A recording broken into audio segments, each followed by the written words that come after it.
Okay, so I mean, I'm intimidated by this one. I'll be honest. With everything we've done, all the stuff we've spoken about, all of the ideologically complex stuff we've spoken about, this one really intimidates me. Yeah, and I feel obscurely like we should swap roles almost, and I should be the interrogator of this one, because I feel like this is your, like, you've been very indulgent with me in the past, especially with Stephen King texts, and I feel like this is your equivalent, right? This is your Stephen King's It for me. This is your. So I mean, this is, we spoke about Weaveworld before, and Weaveworld was my first and will probably be the most significant of Barker's books, and maybe gun to head the most significant book in my life, unless something else comes along that totally changes the topography of my mind. But there is no doubt in my mind that Imajica is just the better book. It's just the more expansive, it's the more ambitious. It is. I still cannot believe this book exists. I've read it like 12 times, and that's probably a conservative estimate for the amount of times I've read this book. Okay. And I still can't believe it exists. It coming at it now as a writer, with stuff out there, I don't believe it. I come at it incredulously. It's like no one human being should be able to write a book like this, right? Yeah, I think that is that's a fair comment. So let's backtrack a second there, though. So is this the first time that you've reread it since you've been writing? No, I mean, I've read it a couple of times, but it's sort of evolved in, as I've evolved as a writer, it has obviously evolved as a text, and being more attuned to what is out there now, and just being more immersed amongst writers themselves and various different kinds of works. There is no equivalent to it anywhere. You can bring up analogs. You can talk about its references to Blake and to J.G. Ballard and to Philip K. Dick and all of this stuff, but it's not like anything. It is its own phenomena. It is a singularity in fiction. Yeah, I mean, the only thing it's like is Barker. Right. Yeah. There is no analog. There is no equivalent. There are texts that are kind of ideologically similar in many respects, but there are none that are as expansive as this is. I mean, what Barker's done here is put everything on the plate, right? It's not a book about one of his perspectives. It's a book about his perspectives on everything. Yeah. No, I remember when we were talking about it in the private chat as I was sort of slowly working my way through it this time, and I think at one point, I can't remember. I think it was me. It might have been you, but certainly one of us described it as a New Testament. Yeah, right. It felt like it had that scale to it. Yeah, if Weaveworld is a folk tale, is like a fairy tale, which I think is an apt comparison. Yeah. Then this is a gospel, right? Yeah, I mean, I think Weaveworld is an epic fairy tale, but I think that's that's right. I think that's the analogy. This is just next level in every conceivable way.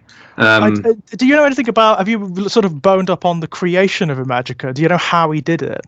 I know almost the only things I know about Barker's creative process are what I've heard from you. I don't know anything. His process is phenomenally chaotic. Right. He works in a way that very few writers do. He doesn't plan anything. He writes feverishly.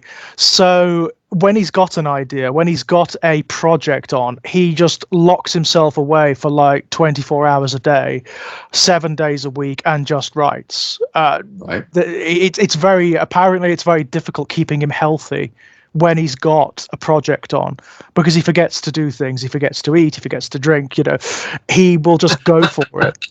And Imajica was written over a span of 14 months, which, given the scale of it, is pretty incredible, because most writers would spend half a lifetime writing something like this. This would be their magnum opus. It would be the one thing that they're probably noted for, right? Yeah, absolutely. And I think, and this is, I mean, I can't remember I can't remember what the page count was in my original paperback copy of this, but it's pushing the 1,000-page mark. Yeah, it's right? huge. It's up in the like 800-900 range, right? But it's not just like the scale of the physical book. It's like it's the ideological scale of it as well. The fact that it incorporates so many ideas. Like any other work from any other writer, if they tried to incorporate this many different ideas, this many different characters, this many different concepts and philosophies, it would spiral out of all control and you'd get just a mess. You would get something that's unfocused, messy, where there's great sagging bits that don't really work, right? That nothing sags, nothing is redundant in this like 1,000+ page book, right? It's one of the things I found the most appalling actually about it as a writer. Yeah, I know. You absolutely infuriating. Right, you read the bastard as a writer, and you're like, you absolute fucker. You know, you absolute bastard. How do you get away with this? How do you do it? Like, I think it was actually Jack. It may have been Jack when he says the balls on this guy to start the book with a quote, like a critical quote from a fictional playwright. Yeah. How shall I launch my 900-page? Like, I don't even know how to describe it. I mean, fantasy, odyssey, horror. I was going to bring that up. You know, Barker's been in print forever, right? He's been in print since like the 1980s, and you still find copies of his books all over like bookstores these days. Even now, you find them. If you go to like a Waterstones or a bookstore and they've got Barker, you'll find all of his books, but this one in particular scattered everywhere. They don't really know where to put it. So you'll find it in horror, you'll find it in science fiction, you'll find it in fantasy, you'll find it in mythology. It's just everywhere. I mean, you could make a case for philosophy as well, I think. I mean, it's quite extraordinary. Absolutely. I mean, this is one of his most densely philosophical works. I think the only one that is as dense in terms of its ideas, but it's much more focused than this one, is Sacrament. Okay. Sacrament has a kind of similar density to it, but it's much more focused on a very particular subject. So that's about Barker's experience of being a gay man, of being an outsider. It's the only one that he writes specifically about that experience. This has that, definitely. I mean, like all of Barker's works, it's a very queer-friendly book, this one. But it's just everything else as well. Like everything. There are commentaries on metaphysics, on God, on religion, on feminism, on gender identity, on every concept. Everything Barker's ever had an interest in or has ever thought about is in this book. Yeah, and I also think like with Weave World, it's also completely obsessed with the act of creation, with creativity, with art. Oh yeah. It really is, and I love how. I mean, the central metaphor of Weave World is not exactly subtle, is it? It's a woven carpet that contains an entire world. That's so. I apologise. That's my dog. Hey. Yes, it is about that, Ziggy. Shut up. Excuse me. No problem. But yeah, it's about it's not a subtle metaphor, is it? Creativity, you weave together from crude material and you create worlds. Well, that's the crude material in our case being words, but yeah, absolutely, that's what all creatives do. Well, I mean, have you looked at the way Barker conceives of magic and miracles in all of his books, but in this one in particular, it is always an act of inspiration, isn't it? Yeah, absolutely. It's something that it's craft. Yeah, there's that involved as well. There is a sort of very heavy occult element to it as well. There's ritual involved, but there is also, for example, when the protagonist, one of the protagonists, one of many, Gentle, discovers his capacity for magic, for miracles. Yeah, it's this. He describes it in intense and sensory details, which I love. He describes what it feels like, and it comes for Gentle. It comes from bodily processes. So it's breath. It's the stuff of life. So for Barker, and this is something he's spoken about a lot, it's the language by which he understands the world. Right. Magic is the first and foremost principle of creation, and that is synonymous with imagination for him. It is the creative principle is the best thing within us. It is our heightened selves. It's the part of us that is the angel rather than the ape or the demon, right? Right. And that's what magic is here. It is the best of us. It is something beautiful, but it's also the worst of us. I mean, he doesn't let himself get away with sort of like conciliatory nonsense, right? No, it's not something that is simple or is like a child's toy like it is in Harry Potter, for example, or something to be stared at. It can do terrible things as well, and it does. Yeah, absolutely. My God, I mean, some of the descriptions of the darker, more aggressive magics in this book are horrific, right? Yeah. Oh, yeah, they're as dark as anything he's produced elsewhere. I also think it's interesting, though, that in a particular case with Gentle, it's tied in with biology, and I mean that not in the sense of gender, which is something we're obviously going to be talking about at some length, but in the sense of, as you say, breath. And I think, for me, that's also part of the key of what goes on with Barker. Barker finds the divine in the physical. He finds the divine. He's not one of these... he doesn't really do kind of mind, body, spirit divides. He sees it all as one. I think that's it. And I think that's really powerful. I think that is what you've hit upon there is the keystone to this book. And it's the keystone to Barker. When you're reading Barker, it's a mistake. It's a limitation of our language and our traditions when you talk about with reference to Barker in the same way that it is to Blake and a lot of the Romantics. It's a mistake to talk about divisions between physics and metaphysics. It's a mistake to talk about divisions between magic and reality. They're the same thing. It's all the same. It's all part of the same process. So in this book in particular, for example, sex and revelation are the same thing. Yeah, absolutely. They're not like the base level all the way over here, and then metaphysics and revelation and transcendence are all the way over here. It's like through denying that element of ourselves, the bodily, the appetite. No.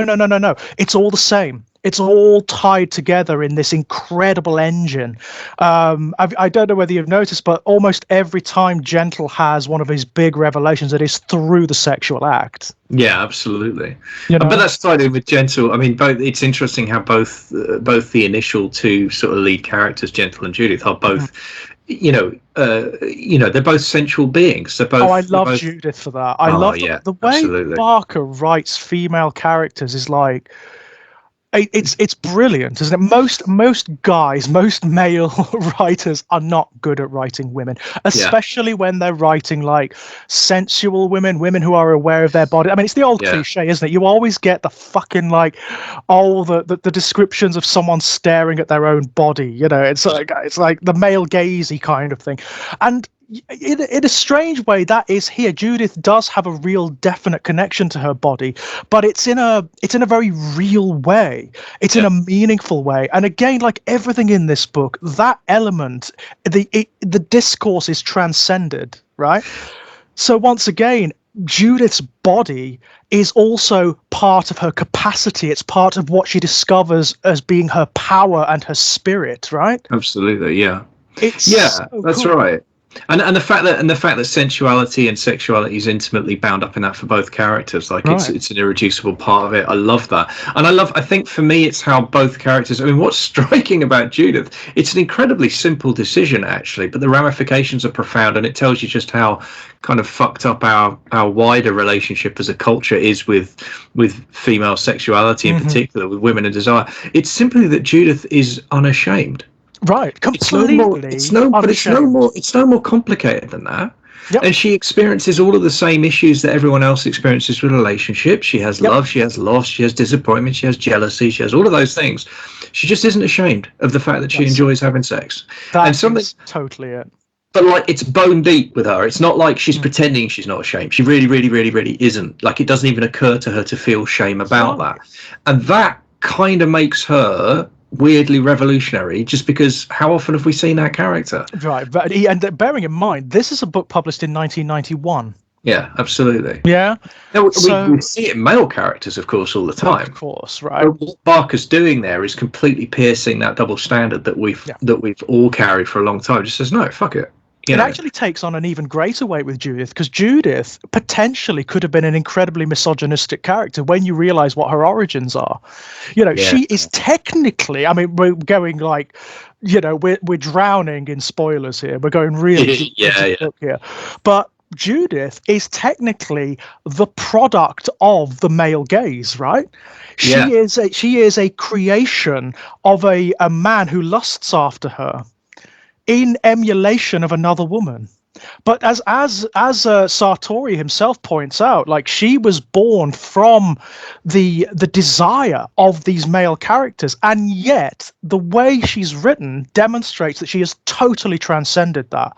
In fact, she isn't even fucked up. What I love about it, she doesn't have like an existential crisis when she finds out. She's like, who cares? She transcends that completely. She doesn't become like whimpering and sort of like deferent or anything like that. She transcends it completely. Like her relationship with Oscar Godolphin, right? Mm-hmm. She is technically destined to have that relationship because that's what she was born for. That's what she was created for. But of course, what happens? She takes control of it. She leashes Oscar like you wouldn't fucking believe, to the point whereby, like, she wants to go to the next dominion. She wants to travel. And she, here at the beginning, he's like, no way, not a chance. He takes her.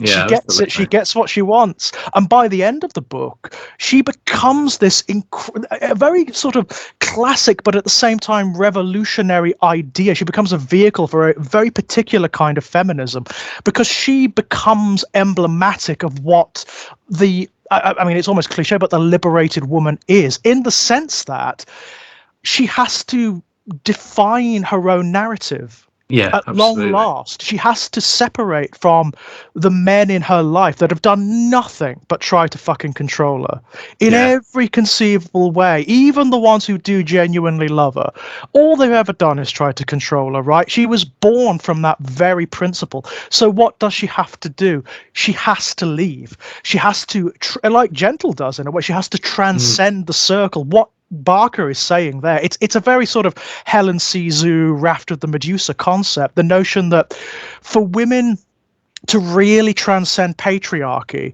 what they have to try to do is start to draw their own narratives outside of its prescriptions, right? And what I love is you feel those narratives start to be drawn by the goddesses in the story, right? And that's a constant. It's a constant. I was going to call it undercurrent. It's not even an undercurrent, but it's a constant thread throughout. I mean, the image that stuck with me this time, and I'd completely forgotten about this from my first reading, is the river, the streams running uphill in the city towards the newly uncovered goddess's temple, right? And that is just, I mean, it's just superb, fucking brilliant. And the fact that the autarch built his palace on top of the temples, right?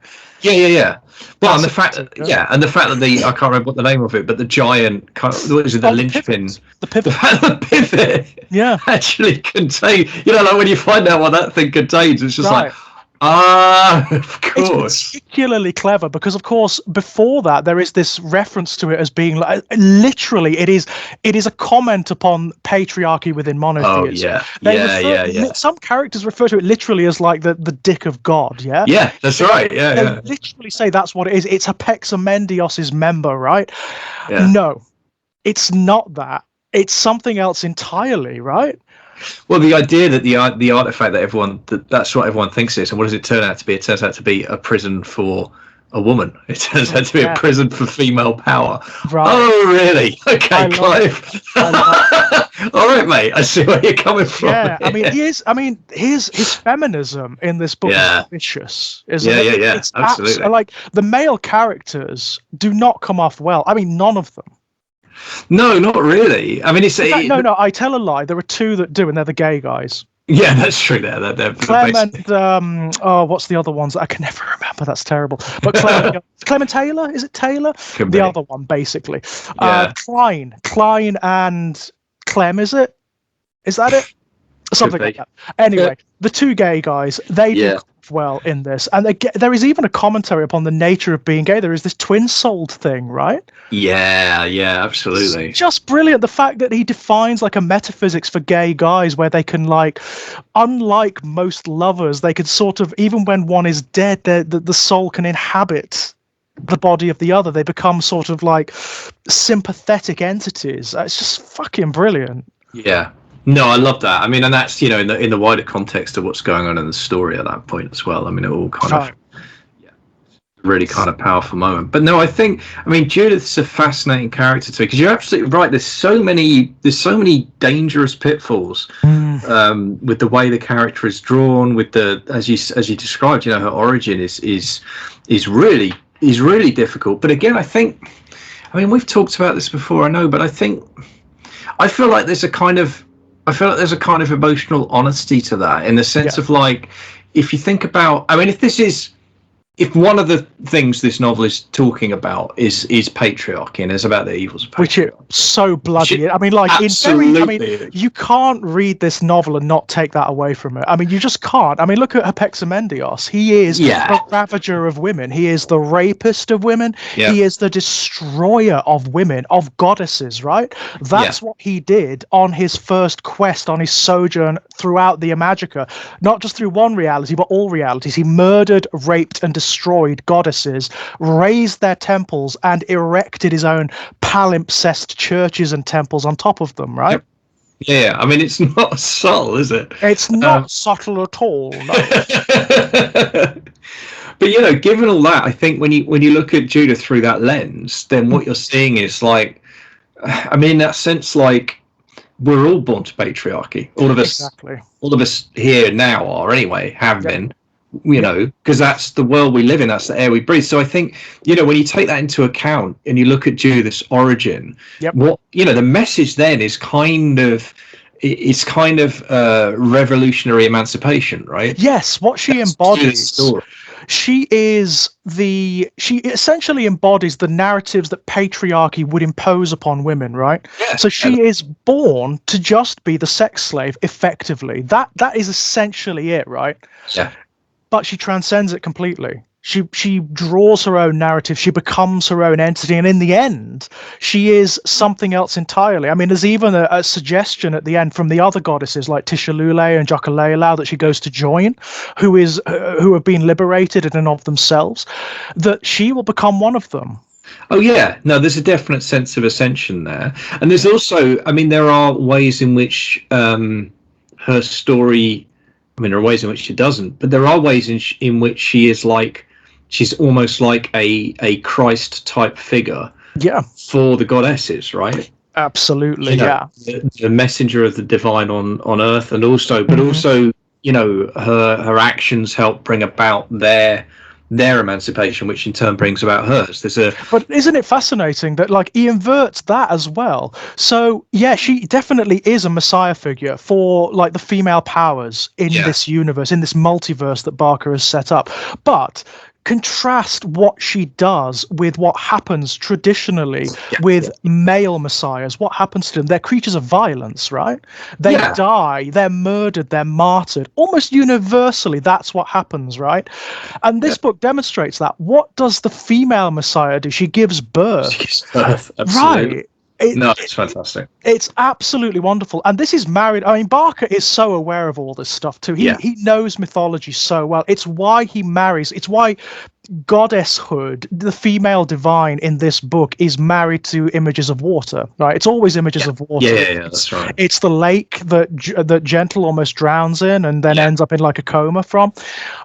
It's the water that erupts from beneath the pivot when it's starting to collapse, and you get like the goddesses rising through that.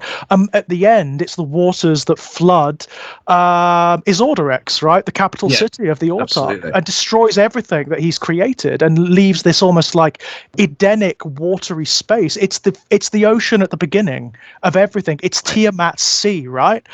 He is so aware of this, but it's also, I mean, it also has that wonderful evolutionary thing as well. It's where we come from and where we may return someday, who knows.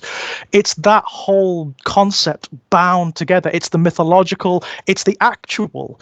Again, it's this wonderful marriage of elements that Barker has. All of these ideas and concepts just ramming together. He is not like, you will not come to Barker and find him coming down on like one ideological side in this regard, because he just doesn't, not existentially. He doesn't see any distinction, for example, between the actual and the metaphysical, as we discussed earlier. Yeah. It's amazing.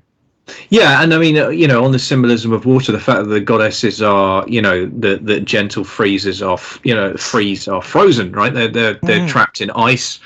And then there's a little while later there's the goddess in the lake by the prison as well. So I mean, it's constantly, it's constant. Really, yeah, absolutely. That when even when Gentle's mother is released, I believe there's rain involved, isn't there? Yeah. Oh, there's a point where there's rain involved. I love her, that character. But it's fascinating, isn't it? Because I love her confrontations with Judith. She has many conflicts with Judith, and the reason she has conflicts with Judith is because despite her overt power, she's the cowed woman. Yeah. Right? Yeah. She's the one who went to her Pexamendios hoping to gain a little bit back from him, yeah?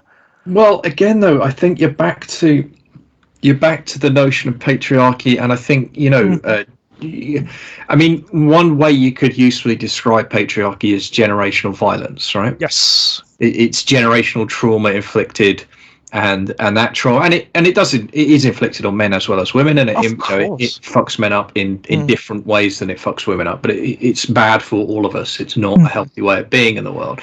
But in that sense, then, with the immortal mother of Judith being the kind of herself, I mean, that's the other thing, by the way. Judith and Gentle both kind of semi-immortal themselves, right? They're effectively demigod characters, although they don't realize it. It makes sense that Gentle's mother would be in that. It would be from that space, because that is, that's the symbol of. This is the whole point of. There's a kind of a therapeutic approach, an approach to therapy that says that you interpret honor thy mother and father by taking forward the things that they taught you that were good, and putting down the baggage that no longer needs to be carried. Right. And by doing both of those things, you actually honor them. But the putting down of the baggage is obviously a key component. And if you look at that in the lens of, patriarchy and moving towards something else, then obviously that's one of the bits of baggage you look at. Say, okay, how much of this can we put down? So, that in that sense, then when you look at Gentle's mother, of course, she's carrying that trauma. And of course, her interactions with Judith are so difficult because she recognizes Judith's something else. Judith's something different. And what I like about that is it deals with the kind of spikiness of that. It doesn't have that kind of, we are all one. Oh, it's so great. I see you're doing so much better. Gentle's mother feels angry about that. She feels spiteful about it. She feels ashamed, and she lashes out. She lashes out at Judith as a result. She resents. Yeah. So the what is it she says to her? She says, "You stink of coitus," doesn't she? And then Judith says to her, "You know what? You know why you hate that so much? It's because you do too." And the difference between us is I invited mine. There you go. And that's exactly it, isn't it? That's what we're saying. It's like, so for Gentle's mother, sex has only ever been an act of violence, right? An act of conquest and violence inflicted upon her. For Judith, it's a consensual thing. It's something that she chooses to do and takes pleasure from. Completely different. Now, obviously, that's Judith further down the path of emancipation. But at the same time, you can completely understand the mother's pain at that point. Oh yeah, she's speaking from a position of pain rather than anger. What she sees in Judith is what she could be or could have been without the abuse, without the infliction of patriarchy upon her. Look, and this is something you see this in generations. You see this in all kinds of communities where there's been this issue of, whatever it is, whatever kind of oppression it is, whether it's sexism, whether it's homophobia, whether it's racism, right? You get these generational changes where, if you're lucky, things do improve in some ways. And you do get there is always a percentage of that older generation that kind of don't like it. It's true. Yeah. For understandable human psychological reasons, right? But there is that thing of like, and for me, obviously none of this is abstract for me. I'm a parent. I got a kid. I've got skin in this game, And for me, it's like, it's really important to kind of check the hell out of that impulse when it comes up. Be like, no, fuck off, man. It's good. It's good that it's better for them. That's your shit, and that's the baggage you're putting down, man. Absolutely, yeah. It's great. Funnily enough, it's kind of what Jack was talking about. But Jack was talking about having read this book for the first time, and I love. By the way, I loved it when he said it. It just tickled me pink when he said, "Oh, it's about revolutions." Yeah. 20% through when he said that as well. So it's like, mate. I had to hold back. Because it's like, yeah, it's about revolutions. The Imajica is a circle after all. But it's also about breaking those cycles, right? That is like, again, we talked about like keystones for interpreting this book, and that is another one. And for Barker in general, what I get from this book is that he is monumentally and almost universally dissatisfied with the levels of our discourses, the natures of our discourses, and wants to elevate them. He wants to reach in and pluck us out from the parameters in which we operate. He wants to break the circles, right? And that's what this is. He doesn't allow himself to get mired down in the prescribed parameters of debate. That's what I love him for. That's what I absolutely love him for. He's got this element of transcending the conversation. So we talk about, we're well deep into talking about gender identity at this point. And this book contains what is probably Barker's most eloquent expression of what he regards as gender identity and what it means to him in not just in the obvious Pyopa, but in most characters.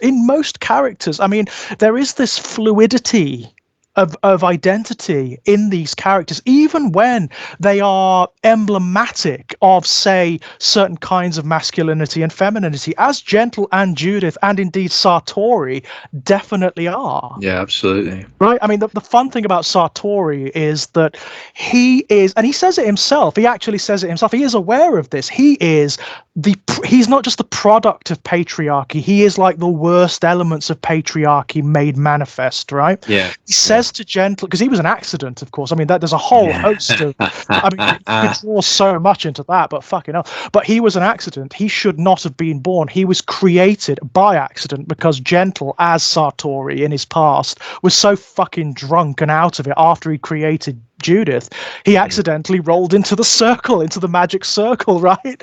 Yeah. And that's it. That is it. He is a total accident, but he is born from Gentle at his most drunk, at his most powerful, at his most lustful and domineering.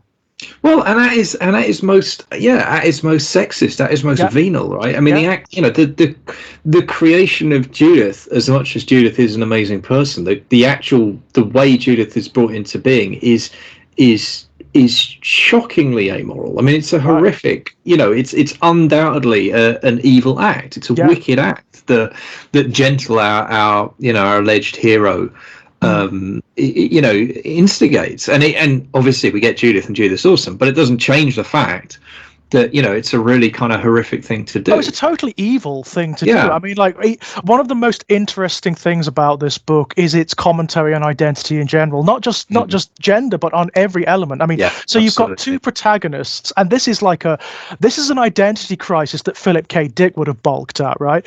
Who don't remember who they are. They don't remember their own pasts beyond like a decade or so. You know what? We got to talk about this a little bit, because this is like one of the biggest breaks between reading it the first time and reading it this time was the way that there are two big twists that I have never forgotten the impact they had on me when they landed. And the first one was the revelation behind that. Barker just drops it in so gently at the start. Right, it's like barely notice, and it's one of those things where afterwards you think, how the hell did I not notice that? That's one of the weirdest things I've ever heard in my life. But you know what? It's duckling syndrome. We've talked about this before, right? You can get away with anything on the first page. Yes, get away with anything because your readers are still like, they're just going to imprint on whoever you show them, and they're just going to they're going to believe whatever you tell them. So in the very first page, he drops this concept. I think it's like the second paragraph. This concept with Gentle, where it's just like, he just doesn't remember anything after 10 years. You just go, all right. And it's incidental, right? Isn't it? It's not made a muchness of. He doesn't really, until much later on, he doesn't really start talking about it. It's just like, oh, well, it's just one of those things. This is the way he is, right? So the book is still establishing the rules of its own universe here. So you just accept it. You just accept it naturally, you know? You don't have to worry about it. And because it's happened that early on, when it happens again with Judith, you go, I mean, you kind of mentally go, okay, so those two are twin in some way, but that's it, right? But again, you accept it without really kind of interrogating it, because it's like, okay, yeah, well, you've already established the principle, and that's also applying to her. Okay, that's interesting, and you know they've had a relationship at that point, so it's like, okay, well, okay. So there's clearly something going on there, but that is like one of the mysteries of this story that will unravel eventually, right? But it goes to places you would never have believed, doesn't it? I mean, like, but it's the way it plays out with the scenes where Pyopa's actually trying to tell Gentle what's happening. That when you reread the book for a second time and you realize what is going on there and how fucking cruel Gentle is not deliberately but unconsciously being there. It's heartbreaking because, you know, there are a few characters in this book that are innocent. There are not many, but if there is any, it's Pyopa. Yeah, absolutely. Yeah, and I mean, this is a character who is described variously as an assassin and a whore, right? Right. Yeah, and absolutely one of the most pure, innocent characters you've ever read. I mean, Pyopa is one of those. I think when people read Pyopa, I think Pyopa is one of those characters that blows people's minds. Yeah. Because I don't think especially in like the early 1990s, I don't think anyone had encountered anything quite like that before. No, that's right. I think a lot of my trans siblings may have had their start there. They may have had the start of their revelations there. I mean, it's really interesting, isn't it? Because the thing about Pyopa, though, that is interesting is that Pyopa is not. I mean, Pyopa is not trans. It is more complicated than that. It's way more complicated than that. This is what we were talking about earlier. You know, where Barker wants to just transcend the parameters of the argument completely, and show you something complete, like elevate your level of thought so that you are thinking in an entirely other way. So Pyopa is a mystiff, which is a creature that is neither male nor female. It operates on a completely different spectrum where those terms don't really mean anything. It can appear, and when I say appear, it's not an illusion. It physically becomes one or the other, depending on who looks at it, depending on what they like, what they enjoy, right? It becomes the ideal. But its actual state, which Gentle does see at one point, there is a description of what Pyopa is something else entirely. It is a gender of its own. It is its own gender that has no name. It is Mystiff. It is that, whatever that is, right?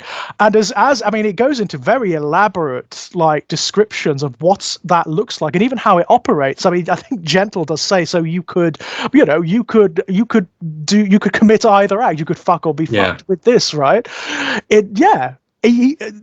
Pyopa is this entity that transcends all argument and all parameter and all assumption.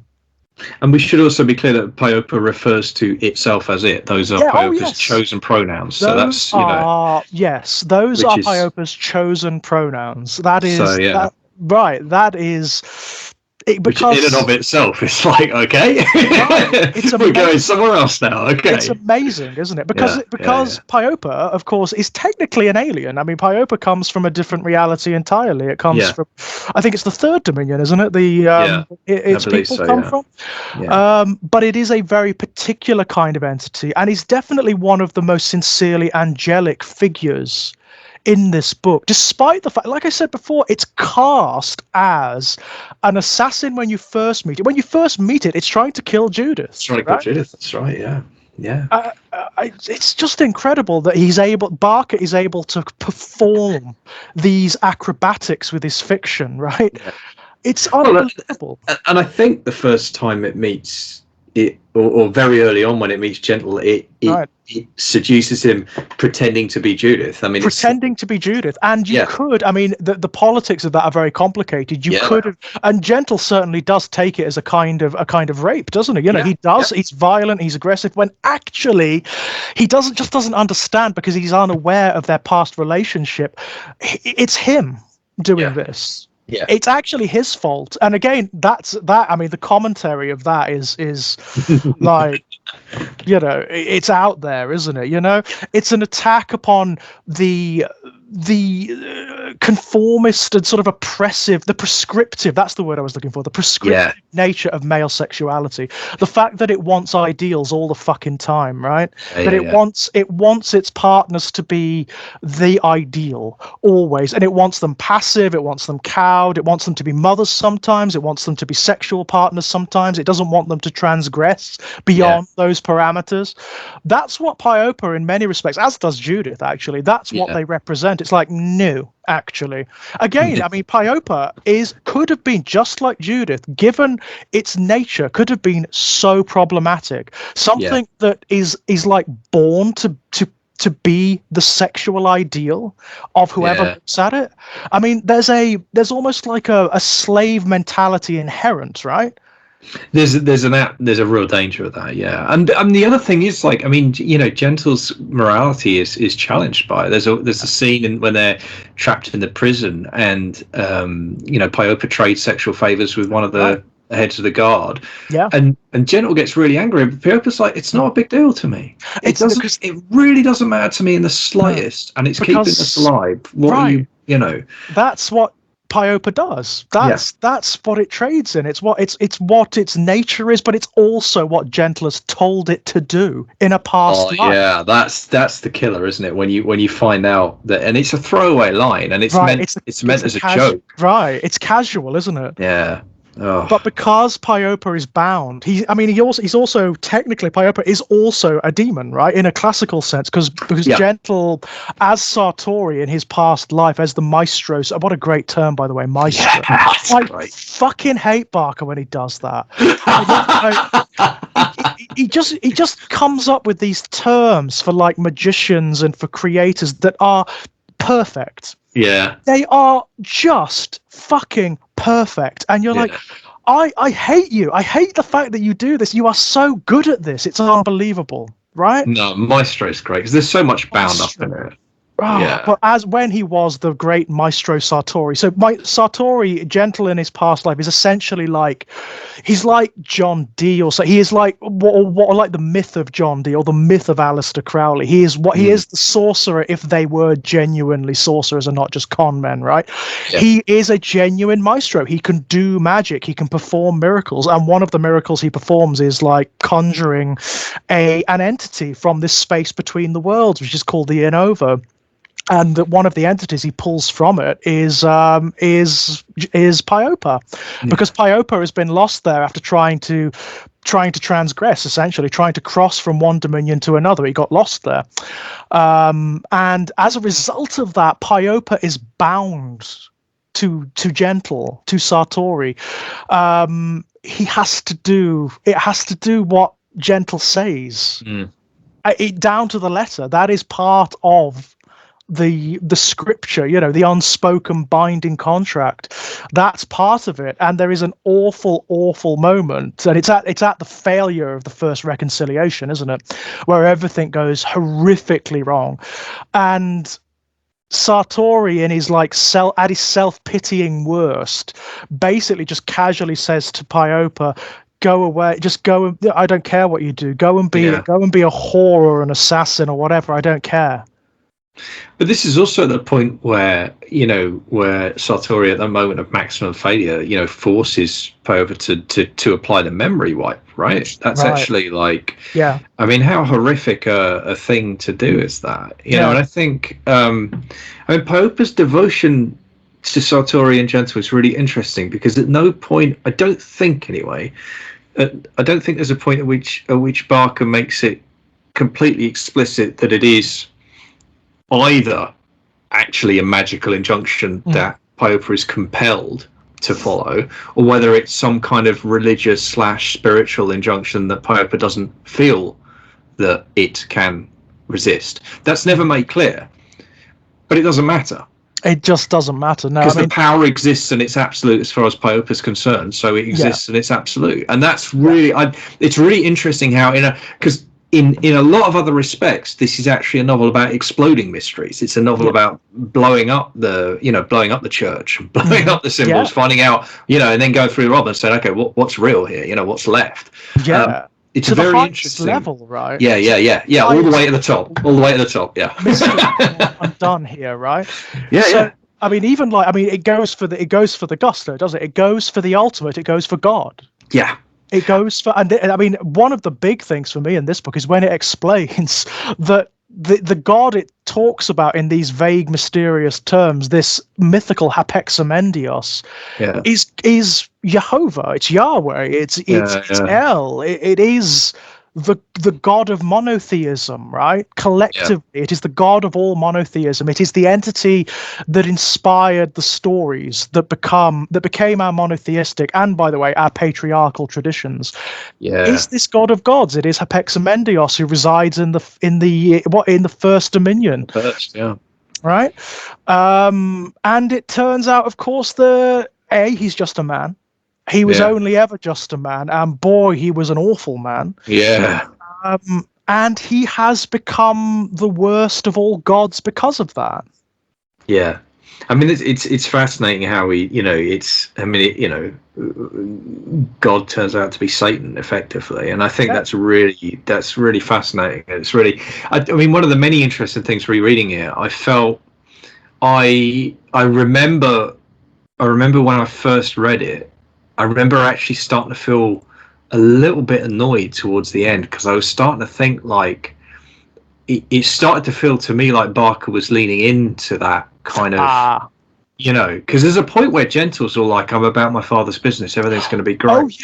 Oh yeah. He becomes almost like, I was like, becomes the convert, doesn't he? He becomes like the full convert at one point. And I remember reading as a teenager and thinking, if this ends up being like a heaven on earth allegory and God comes and everything's great, I'm going to be really pissed off. Oh no! And I should have known better. But the turn is fantastic. Isn't it good? Right? So great. And I was like, and it's funny because this time I was like, obviously, I mean, it's interesting how much I remembered compared to some of Barker's other works as well. I remembered more of it than I realised, but it was like, I really enjoyed reading that a second time, knowing exactly what Barker was saying. And have you noticed Gentle becomes his worst again when he buys into that, when he becomes a creature of purpose again. He becomes Sartori again, effectively. He becomes murderous again. Like I think there's a line where he says, if Judith attempts to interfere with this, I made her, I'll unmake her on this very spot, Yeah, with regret, but I'll do it. He starts to become again like the ideologue, the worst of himself. He becomes synonymous with Sartori once again. But don't you just bloody love that what ultimately ends Hapexamendios is his own misogyny? No, it's perfect. It's his hatred for his own rape victim, the mother of his children, and she draws it. She knows. Celestine knows, and she does it. She sets that up. I'll draw his fire. I love that. And he doesn't know the Imajica's a circle. That's the other. Love it. I love it. This divine being who has walked the Imajica, but he stopped. Yeah, but you know what? What's great about that is that's exactly because he can only see a straight line. Yes, he can't conceive of a circle. No. It's outside of his comprehension, and that's ultimately what destroys it. I mean, you can't beat that. That's fantastic. I love it, and it's his own fire that destroys it as well. Of course it is. What else could it be? It's got to be that, right? He effectively commits suicide, you know.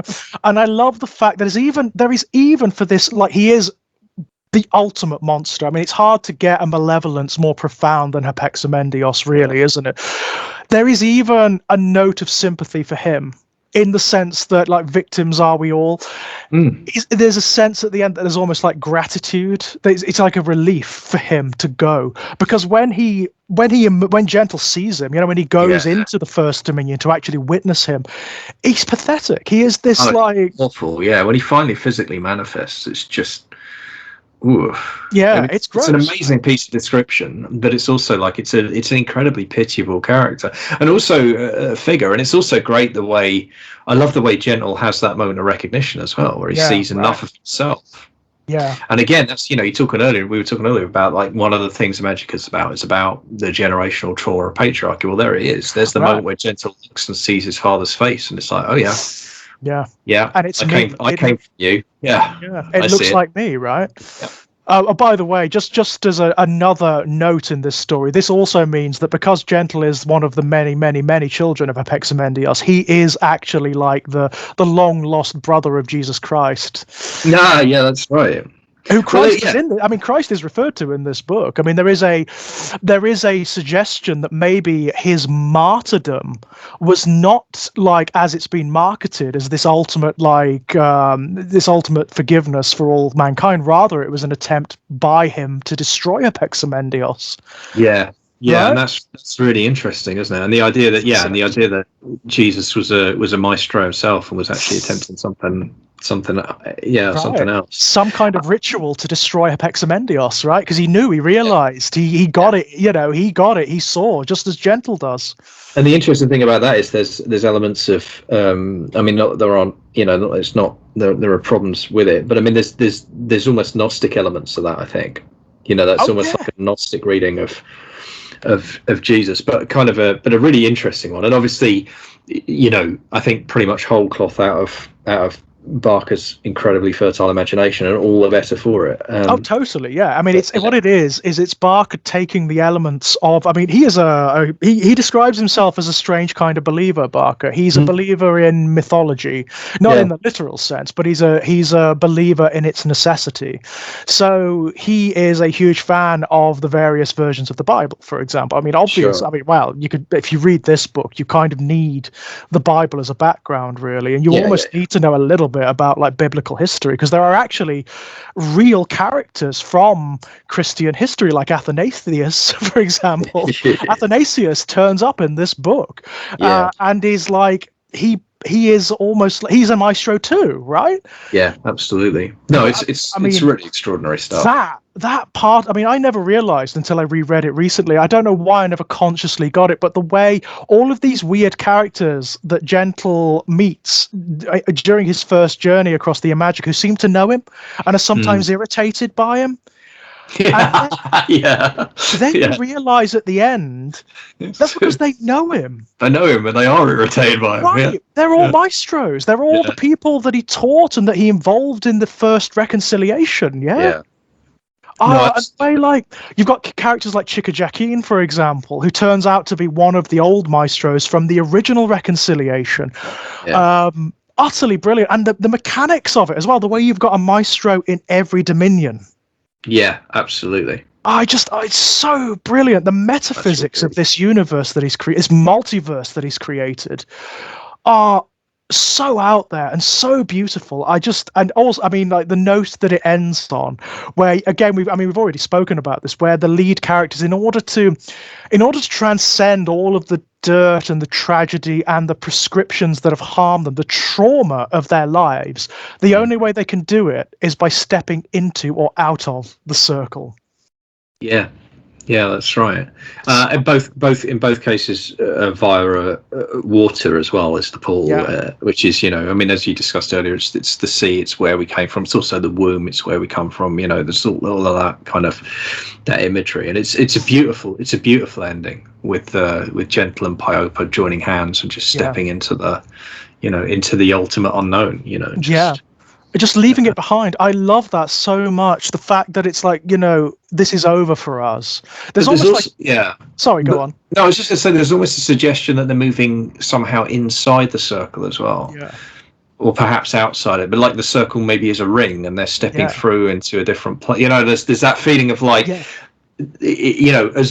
expansive as the Imajica is, there's a sense at the very end that it's actually a very tiny part of almost incomprehensibly larger picture, you know. Yes, and whatever condition they step into is so alien and so far beyond what we could understand. You would never be able to write anything about it. It's too outside of any assumption. So he doesn't, you know. But you also get the actual reconciliation when it happens is so quiet. Yeah, I love that. I love that. It's gradual. It's not like flash, bang, magic. Wow. I mean, you do get that. Don't get me wrong. There's a lot of that. Yeah. But when it actually occurs, when the meeting of worlds happens, the opening of doors is slow and gradual, and normal people have to explore it. They have to explore it for themselves. It has to be, you know, it cannot be imposed. It cannot be forced upon people. It's wonderful that, I mean, I'm sure when Jack finishes reading this book, we're gonna have to have another chat about it. But one of the things I know Jack is really gonna like focus, laser point, zero in on is the fact that this state of affairs, the fact that there is magic, that there are miracles, that there are maestros and demons and angels and gods, and there is this entirely other reality, the fact that it's been kept from the world, from normal people, by a group of sinister aristocracy, like the ultimate, like they are the tabula rasa, which means the clean slate. They're like the conspiracy theorists' conspiracy theory, aren't they? They're the ones that all conspiracy theories are made to protect, to divert from. They're the Illuminati. They're everything. You know, they're all of that. They're the Bullingdon Club. They're everything. They're all of that kind of stuff, right? But what I love, the way he portrays them, is that actually they're not even that good at it. They're kind of inept. You know, the current generation of the tabula rasa are bored and inept. Half of them don't believe in it and don't care. They are like the postmodern British aristocracy, aren't they? They are completely like diffident and don't give a shit about anything. I mean, it's interesting. I'm developing a theory as I get older that it's actually that the emperor basically never had any qualities. Yeah, it's not. We look at the modern crop and we think they're uniquely awful, and I don't think they are. No, actually. They most definitely are not. I think they're entirely typical. I think it's always been this bad, to be honest. Yeah, I mean, there is a clear and evident Marxist reading of this book. There really, again, you know, I mean, that would potentially, I mean, you could say that could potentially be reduce or reductive, but it's definitely there. There's elements of it in there, and I think what I like about it is it's what I would call a kind of instinctive Marxism, because I know that Barker is very disdainful of small p politics. I mean, he just is, and he's very vocal about that. And that's fine. But it's interesting. I mean, we've talked about that before. That doesn't actually prevent his works from being very political. They actually are incredibly political works. I mean, his problem with politics, and he's talked about this at length, is that he regards it as dirty. Yeah. He regards it when, you know, traditionally patriarchy and our ideologies regard things like sex and the human body as like base and dirty and filthy. What Barker says is, no, that is not only essential and part of us, it's actually beautiful and transcendent. The real filth is here in politics. Yeah. This is where the real sewer is, and I don't want any of it. You know, I just don't. It's why he absolutely refuses to sort of dive into prescribed arguments regarding things like being a gay man, for example. Again, I mean, just crossing the road to sacrament for a moment. That is about the experience of being a gay man. But at no point in that book does he deign to sort of talk about the politics of it as we would understand it. Sure. It's not about that. It's about creating it basically takes like the sub narrative in this book and expands it. So it is effectively that narrative of it's Clement Klein or Clement Taylor. I can't remember for some reason, but the two gay characters.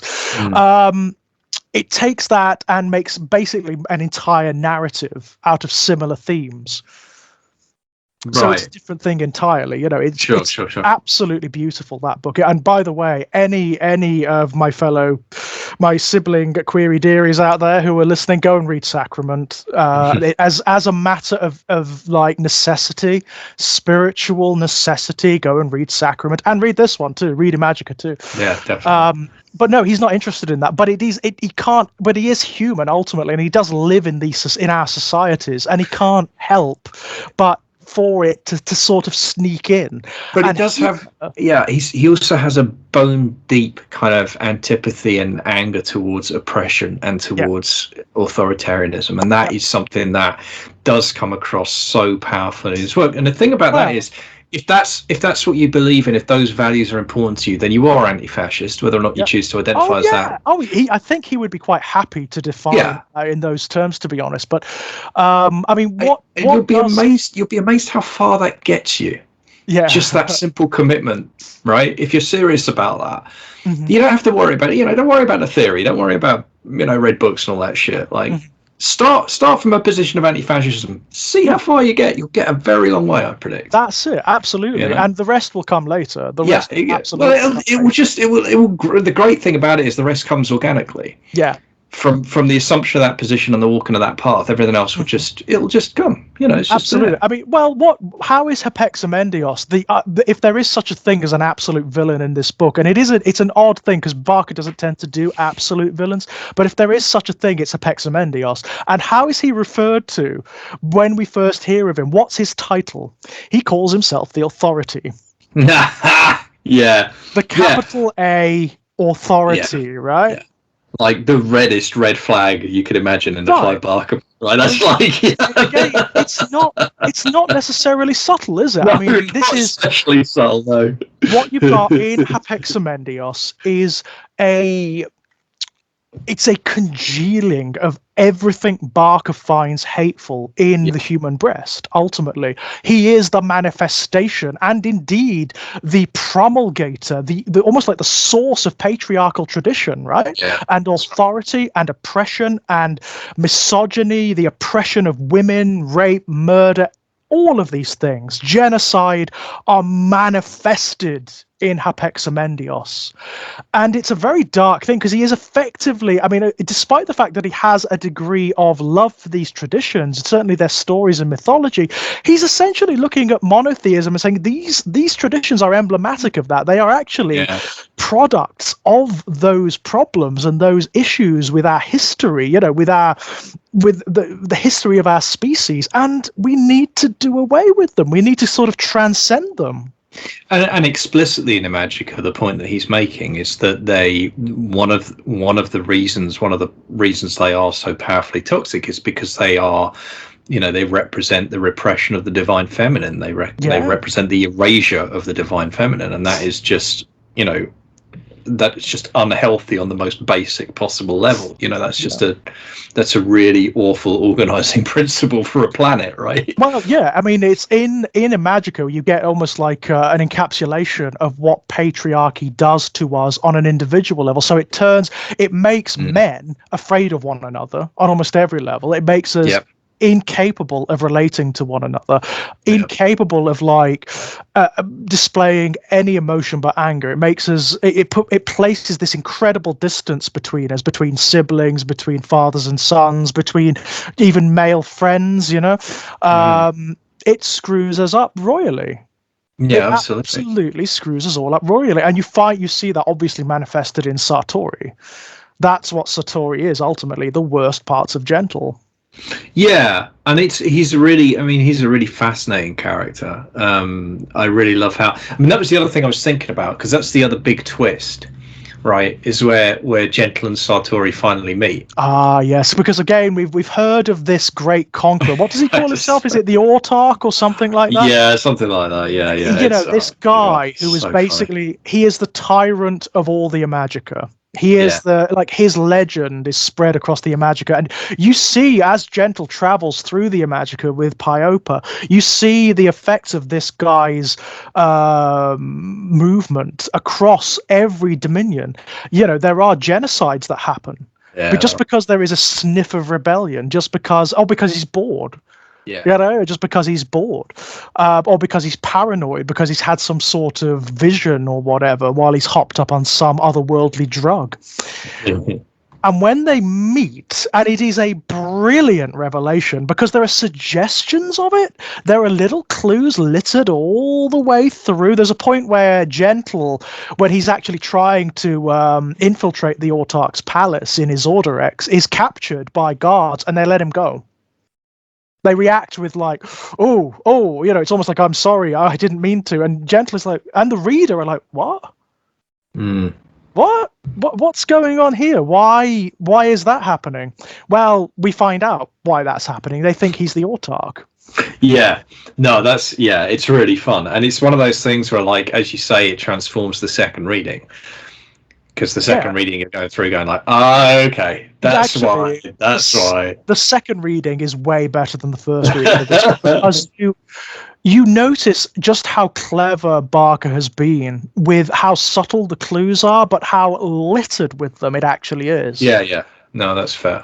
The consciousness of it, the fact that he's aware of what he's doing, it's so tightly controlled. It's brilliant. But it's literally like, I think it's literally at the halfway mark, or very close to, that you get the big twist and you realise that Judith is twinned, and so is so is Gentle. Well, it's when the first time you really realise it is when Gentle sees I don't know quite how you pronounce her name, but it's either Kiswa or Quaisia, the wife of the Autarch. He glimpses her when she's visiting, like I think she's actually visiting with Athanasius, isn't she? She's like at one of his rallies or something, because she's effectively a convert, isn't she? She's found Jesus, and he sees her, he glimpses her, and it's Judith. But it can't be. That's right. He knows it can't be, and yet it is, and he's completely freaked out. And then, of course, he meets his own twin. It did make me realise, though, that I think one of the enormous, I mean, not that there aren't a number of enormous challenges with a theoretical kind of, cinematic version of Imajica. How do you do this? How do you land that twist if you're gonna? But this is the thing I was thinking about, was realising that's one of the reasons that this is what Barker does is he takes full advantage of the form, the fact that it is a novel, because in a novel it's incredibly easy to do. You just don't describe the guy, you don't know what he looks like, you just don't bother, right? You have references. I mean, there are even scenes involving the Autarch. You actually get scenes from his perspective, right? You get to meet him, you get to hang out. But it's brilliant, and it's such a perfect twist. And then because I was thinking about it, because part of my mind has been on, that we've talked about it a few times now. Given the revival around this area, this era of horror right now, and all that stuff, like we've been saying, like why haven't they done a Barker TV show yet, or a Barker movie? Well. But then I thought about that, and it's like, I don't know how you land that twist if you're going to do this as a movie. I think, and it's such an important twist. Yeah, I think that is the problem. I think Barker has spoken about this explicitly. He often deliberately writes his work so that it's impossible to capture. I mean, how do you do it? How do you capture things like, for example, like the metamorphic entities, the twin divinities from the Great and Secret show, for example? How do you capture the Jaff and Fletcher? How would you even begin to capture that? How would you without it becoming risible, or like almost like a comedy of errors, how would you capture this twinning thing that goes on, where you've got the same character talking to the same character? How would you even introduce them? I don't know. How would you introduce the characters without some real trickery going on? I don't know. I think it, beyond all of like the really abstruse stuff that you'd have to picture, like Hapexamendios rising from the stuff of his own city. How do you do that and make it credible? I don't know. I don't know.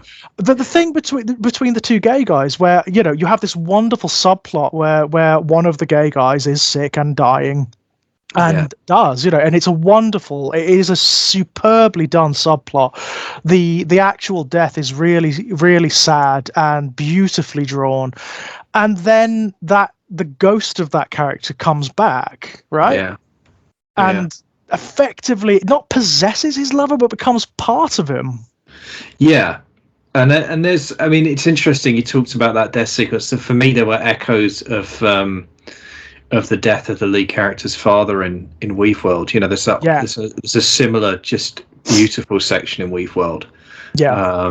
I think it's around the sort of around the third or halfway mark, where this kind of, it's quite a lengthy digression, isn't it? Where they just go back it's to their actually lives, that particular sequence. Barker's own father did die around that time, and he's kind of doping it out. You know, he's trying to work through it.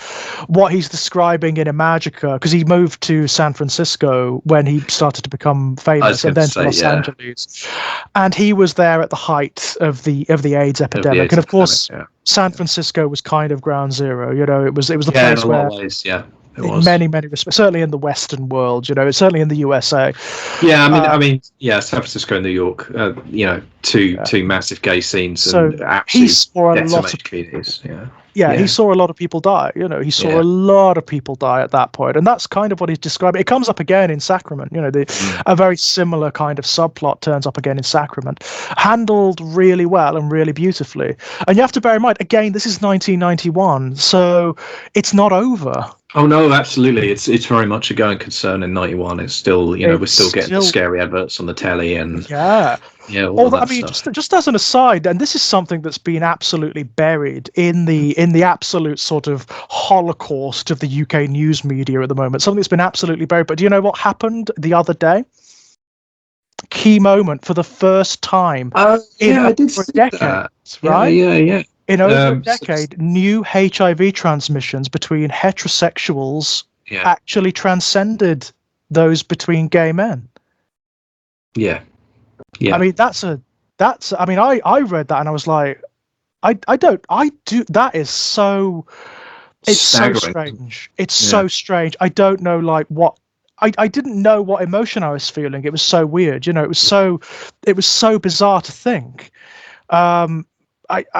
We as gay men kind of live with it. I mean, you know, I'm not part of that. I'm not part of that phenomenon. I was born in 1984, so I wasn't even sexually active at the time when this was at its height, you know, but it's still part of our narrative. It's part of our traditions, you know. We get it hammered into us, you know, by just the culture that we operate in. You know, you've got to be aware of this. Well, and by let's call them the survivors, right? I mean, for real, you know. Yeah. I mean, I may have mentioned before, but I tend to go for older guys, and I have actually, you know, I have been partners with guys who were alive and were active during that time, and the stories they have to tell, you know, they are part of the myth. They are part of the culture of being gay. You know, they are our narrative mythologies in ways. You know, it's such a strange thing to think, but now, because of the cultures that came about as a result, we do get checked. That's the thing. Yeah. We get checked all the time. I do, even though I'm not. I mean, you know, I am sexually active, but not as much as many gay guys are. You know, but even I get checked all the time. You know, I get checked all the bloody time because it's just a matter of course. You know. Yeah. But straight people don't. No, there was always it was. I mean, you know, even at the time, I think at the height of it, there was always a sense of complacency in the straight community that was entirely unwarranted. I mean, I remember that was something that, you know, I remember at the Freddie Mercury tribute concert, there were people talking about that, saying like, you know, if you're sitting there going, oh well, Freddie was gay or Freddie was bi, and that's why it happened. It's like, you know, good luck with that. Yeah, you know, like really good luck with that. I mean, it sounds so didactic, but what I would say is this: if you are sexually active, even if you're married, if you're with one partner, it doesn't matter. Go and get checked. Please go and get checked, because you just don't know. You just don't know. In the cold light of day, you just don't know. You know, there are diseases like syphilis, for example, that they can lay dormant without any symptoms for years. Yeah. Fucking years, and you may not know. So go and get checked, for God's sake. You know, little sort of, you know, PSA aside. Let's get back to Imajica itself. The other thing, I mean, obviously it's a Barker book, so sex is a big part of it, right? Yeah, sex absolutely. is a huge part of it. But again, he is he transcends any notion of what that means, not just because of the scenes between Gentle and Pyopa, right? I mean, Gentle and Pyopa get married, right? They do. Yeah, they do. And their wedding night consummation is an incredible. I mean, that's vintage Barker right there. Right. You know? It's incredible. I mean, it is an absolutely transcendental, incredible thing, and that's Gentle's salvation, isn't it? Absolutely, yeah. That moment is what transforms Gentle from being the son of Apexamendios into something better. There's a wonderful moment at some point in that scene where Gentle even contemplates kind of self-emasculation, right? There's a point, and this is, just to put this in context and make it clear, Gentle is I mean, he's almost like an archetypical kind of that, that old problematic figure of the ladies' man, right? Yeah. And Gentle is like the most positive possible kind of interpretation of that character, the least problematic possible version of that. Like, he's not a misogynist that likes having sex with women. He genuinely loves women. Oh, I think he describes himself as being like sickened outside of their company. He cannot function without women around him. Unfortunately, he's so rapacious in that worship of women, which is ironic because he is the child of the ultimate patriarch. He can't deal with not being with them. I mean, what I love about that, I mean, of course, being a child of patriarchy, he ultimately ends up hurting every single one that he touches, right? Part of the early story is that he's just out of a relationship, right? Because he's had an affair with someone else. And I think the woman that he was with writes him a letter that says, "Do the women of the world a favor and slit your lying throat." That's right. Yeah. It's a powerful, I mean, which is ironic, isn't it? Because like Judith is as promiscuous as Gentle is, right? But she handles it better. She just handles it better. For her, it's something that she does because she wants to and because she needs it. It's not an addiction, right? No, it's not because she's trying to figure something out. It's what works. Yeah. And I think it's like, it's really like, that's kind of the essence of who Gentle is, certainly in when we first meet him.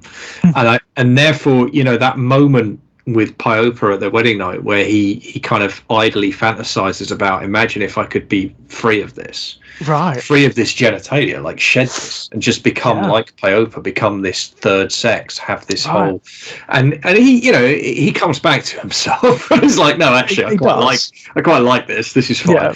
But it's really like, again, you were talking about that being the moment of Gentle salvation. I mean, his ability to be able to contemplate that, someone who is so kind of whose identity is so bound up in that particular kind of carnal pleasure, and yet he suddenly has this glimpse of a totally different thing, a totally different way. And of course, in the final pages of the book, he does embrace that, right? Wherever they go, it's something and somewhere outside of our ability to understand. So I think it's fair to say that when they transcend, when they go into the circle of the Imajica and into some other state, then those parameters would be blown apart. They would mean absolutely nothing. So it is ultimately, I mean, that is ultimately what Gentle, that's ultimately the space that Gentle moves into. But it's a really powerful moment. It's really, and the other thing that I remember is that when they're consummating their marriage, Pyopa's almost uncomfortable, and at one point says, just let me be whoever, like, that's the point, let me be who you want me. And Gentle actively resists that impulse. He basically says, no, I want you exactly. You as you are, not this fantasy, not this. And isn't that, I mean, to introduce those factors into this character who up to this point has been like so priapic, has been so much the masculine male figure in terms of his sexuality, that is a complex boiling pot of contradictions, isn't it? It's amazing. It is amazing. Again, it's one of the elements of this book I just cannot get over. I actually cannot get over it. Like, Gentle does have same-sex encounters as well. He's not entirely straight. And that's an interesting one, isn't it? Because the way that feels to me is that it's like it's almost like Gentle's kind of confident enough in his sexuality and just increasingly completely uninterested in labels, in that kind of definition. And I think that's it's really interesting. That, and I think it's also, I think it's just Barker commenting upon the parameters that we place on ourselves, because it is absolutely true that, you know, most people who identify as gay do have on occasion crushes on or attractions to people of the opposite sex. It's absolutely true, and even encounters with members of the opposite sex. It is very, very rare to find a self-definedly gay person who has not had encounters with the opposite sex in one way, shape, or form. It's very unusual. Just as we know from like the myriad studies that have been done into it, the vast majority of people who identify as straight have had same-sex crushes at one point or another. You know, it happens. And even same-sex encounters. That doesn't make you any less straight. It doesn't make us any less gay. It just is the way it is. You know, it's Barker commenting upon that fact and also saying, you know what, it doesn't matter. Doesn't matter. No, get over it. It's fine. You know. I mean, you know, the abstraction that I always used to draw out as a teenager is I would always kind of, I mean, slightly snottily proclaim, because I was a bit of a brat, you know, but I'd say like, look, in the abstract, the human body is bisexual. Yeah. Like, it just is. Because sensation is sensation, touch is touch, feel is feel. I don't know what to tell you. Friction is friction, kids. I think it's fair to say. I think it's absolutely fair. And I mean, there is a part of me that believes without this crushing weight of patriarchy, without this hideous tradition that weighs us all down and like has driven weighted spikes through every part of our souls, I think there would be more fluidity. I really do. I think, you know, and I think that's part of what Barker is almost like leaning towards here. There is a utopianism in this book. There is a kind of 100%. Sexual liberation utopianism here, where it's perfectly okay to have sensual and sexual encounters with whoever the fuck you like, as long as it's consensual, you know. I mean, Judith has numerous sexual encounters, and she has a couple with who's the fish-like concupiscentia, right? Doesn't Judith have an encounter with her at one point? Yeah, I mean that's actually quite complex, because that scene is also where Judith thinks that she's dreaming of Gentle. She's actually not so much dreaming of Gentle as actually having sex with his twin, which is. Although, I mean, he is gentle. It's complex, isn't it? Yeah, it's a really disturbing, weird, and complex thing. But you have to. I mean, the fact of her pregnancy is a really interesting one. I mean, there's an obvious messianic thing going on there. But I like how for me what it feels to me is that the divinity that is bestowed is not actually upon the child, but is upon Judith, and I think that's really, really interesting. I mean, she says at the end, doesn't she, when the child is actually born and she's waiting for Gentle in the waters of the temple, this child will not be what you guys want it to be. It will be something completely different. We're going to take, is it a boy? It's a girl, isn't it, if I remember correctly? I can't quite remember off the top of my head. I think you're right. I think it is a daughter. Yeah, I think it's a daughter, so. Isn't it? But she will not be. She's like the first of a new world, right? She will be one of the first who is entirely liberated from the prescriptions and histories of patriarchy. In fact, she's one of the first who will be born to a world where all the patriarchs are dead. Right? Yeah. It's fascinating, and the fact that they go into the waters with these other species, these almost like mer creatures who are entirely beyond. That's interesting. That is absolutely fascinating.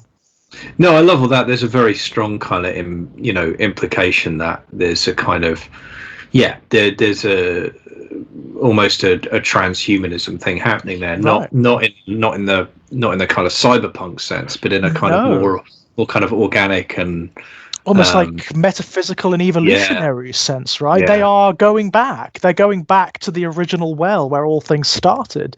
Almost like, again, it's the whole Raft of the Medusa thing. It's like the old feminist Helen Cixous. They are trying to recreate new mythologies and new narratives which are entirely female. They're for themselves and not handed down and imposed by patriarch. It's why Celestine couldn't really survive, right?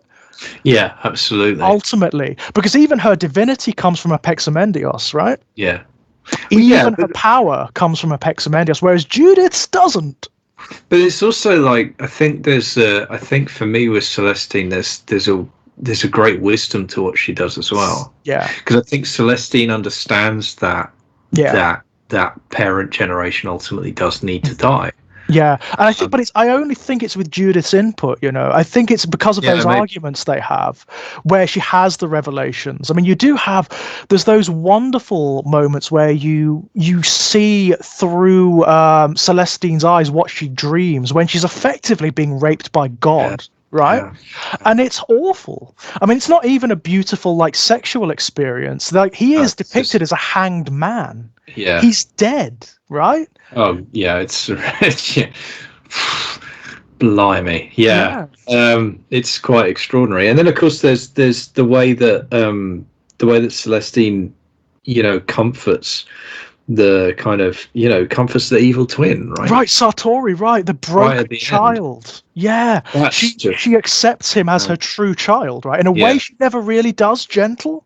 No, interesting, right? Yeah. I think that's the only salvation she can see for them both is like death in their father's fire. It's wow. Yeah, but taking him with them too. Yeah, I mean, her. Let's not forget her face is the last thing that he sees. Oh, this is her. This is her vengeance. She is in control here. And in fact, as the fireball goes, doesn't it like accrue? It becomes like her face. Doesn't it? No, it does. That's what I meant. Her face appears in the fireball just before impact. Amazing. Absolutely. So there is again a reconciliation, right? It's all again it's circles and revolutions, and she comes to him with his own fire, with the remains of his own misbegotten son, and obliterates him. Yeah. It's so brilliant. It is so brilliant. Can we talk about one of my favorite characters in the whole thing? Can we talk about Cutner Dowd? Yeah, I was wondering because you were talking earlier about villains, and I'm like, well, Cutner Dowd is pretty villainous, isn't he? And I love Dowd for a second. I love the fact that, again, like all the characters in this book, he has hidden depths and layers. Initially, you could think of him as just like a Oscar Godolphin's familiar, right? So he's just like just like, in a way, he's a dark echo of Piopa, isn't he?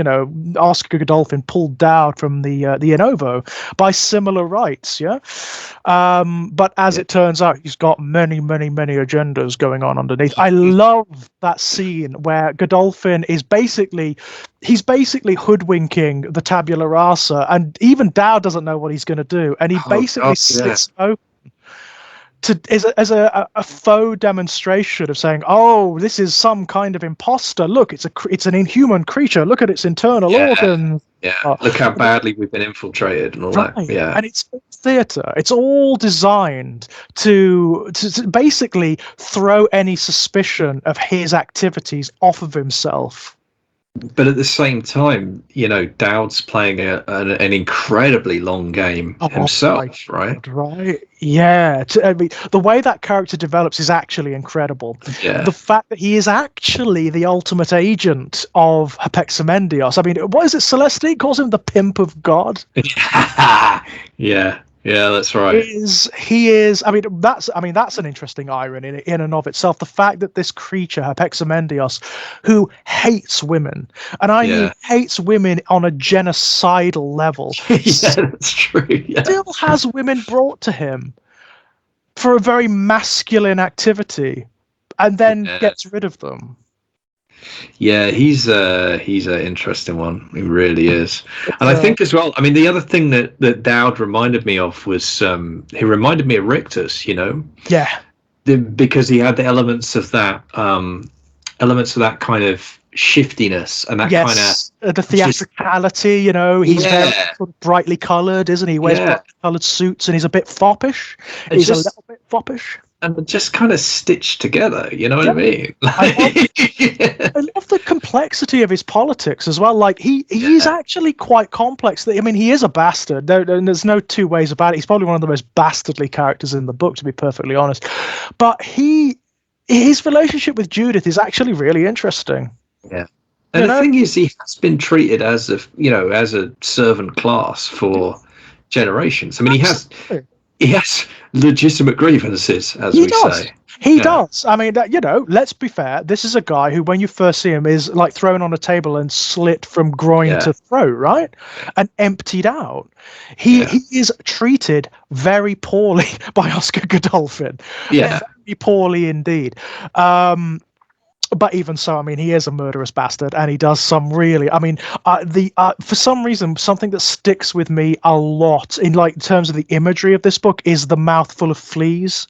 Oh God, yeah. What those things do as well when they get into someone. Yeah. No, that is the unraveling. But there's a thing about that too. Like I did have a kind of flash. It did remind me of. I think you and I discussed this in a different context of the gag from maybe the Tick comic about the guy who's like, you know, yeah, my superpower is like I look at people and they burst into flames. Right, yeah. It was never going to be a superhero, was I? Like, you know, this poor sod, like, what's your magical power? Well, I contain these kind of like ticks and they eat people. They basically eat people alive from the inside out, yeah? So... but it's so graphic. I mean, this is for me. It's one of the most sincere moments of horror in this book when you see a victim of one of Dowd's fleas, because it's vile, isn't it? They age and wither and collapse from within. It's particularly brutal because you think that character's going to be like a real ally for Judith, and it's really clever how she's set up. You think, oh, okay, so here we go. This is where Judith's story starts, and here's where she's going to find a resistance. She's going to start networking with other women. It's going to be, oh, she's dead. Oh, she's dead, right? And horribly, I might add. You know? Yeah, just gruesomely murdered. Yeah, it's what Dowd is capable of as well. I mean, I always think of that sequence where he's fighting with Kiswa. And she's got her own peculiar powers that she's learnt over time, which are very sort of peculiarly female. I mean, this is something Barker does. I mean, we spoke about this when we talked about Weaveworld with like the menstruum that Immaculata has. You've got a similar thing happening here. The women in these books have their own powers that are peculiar to them.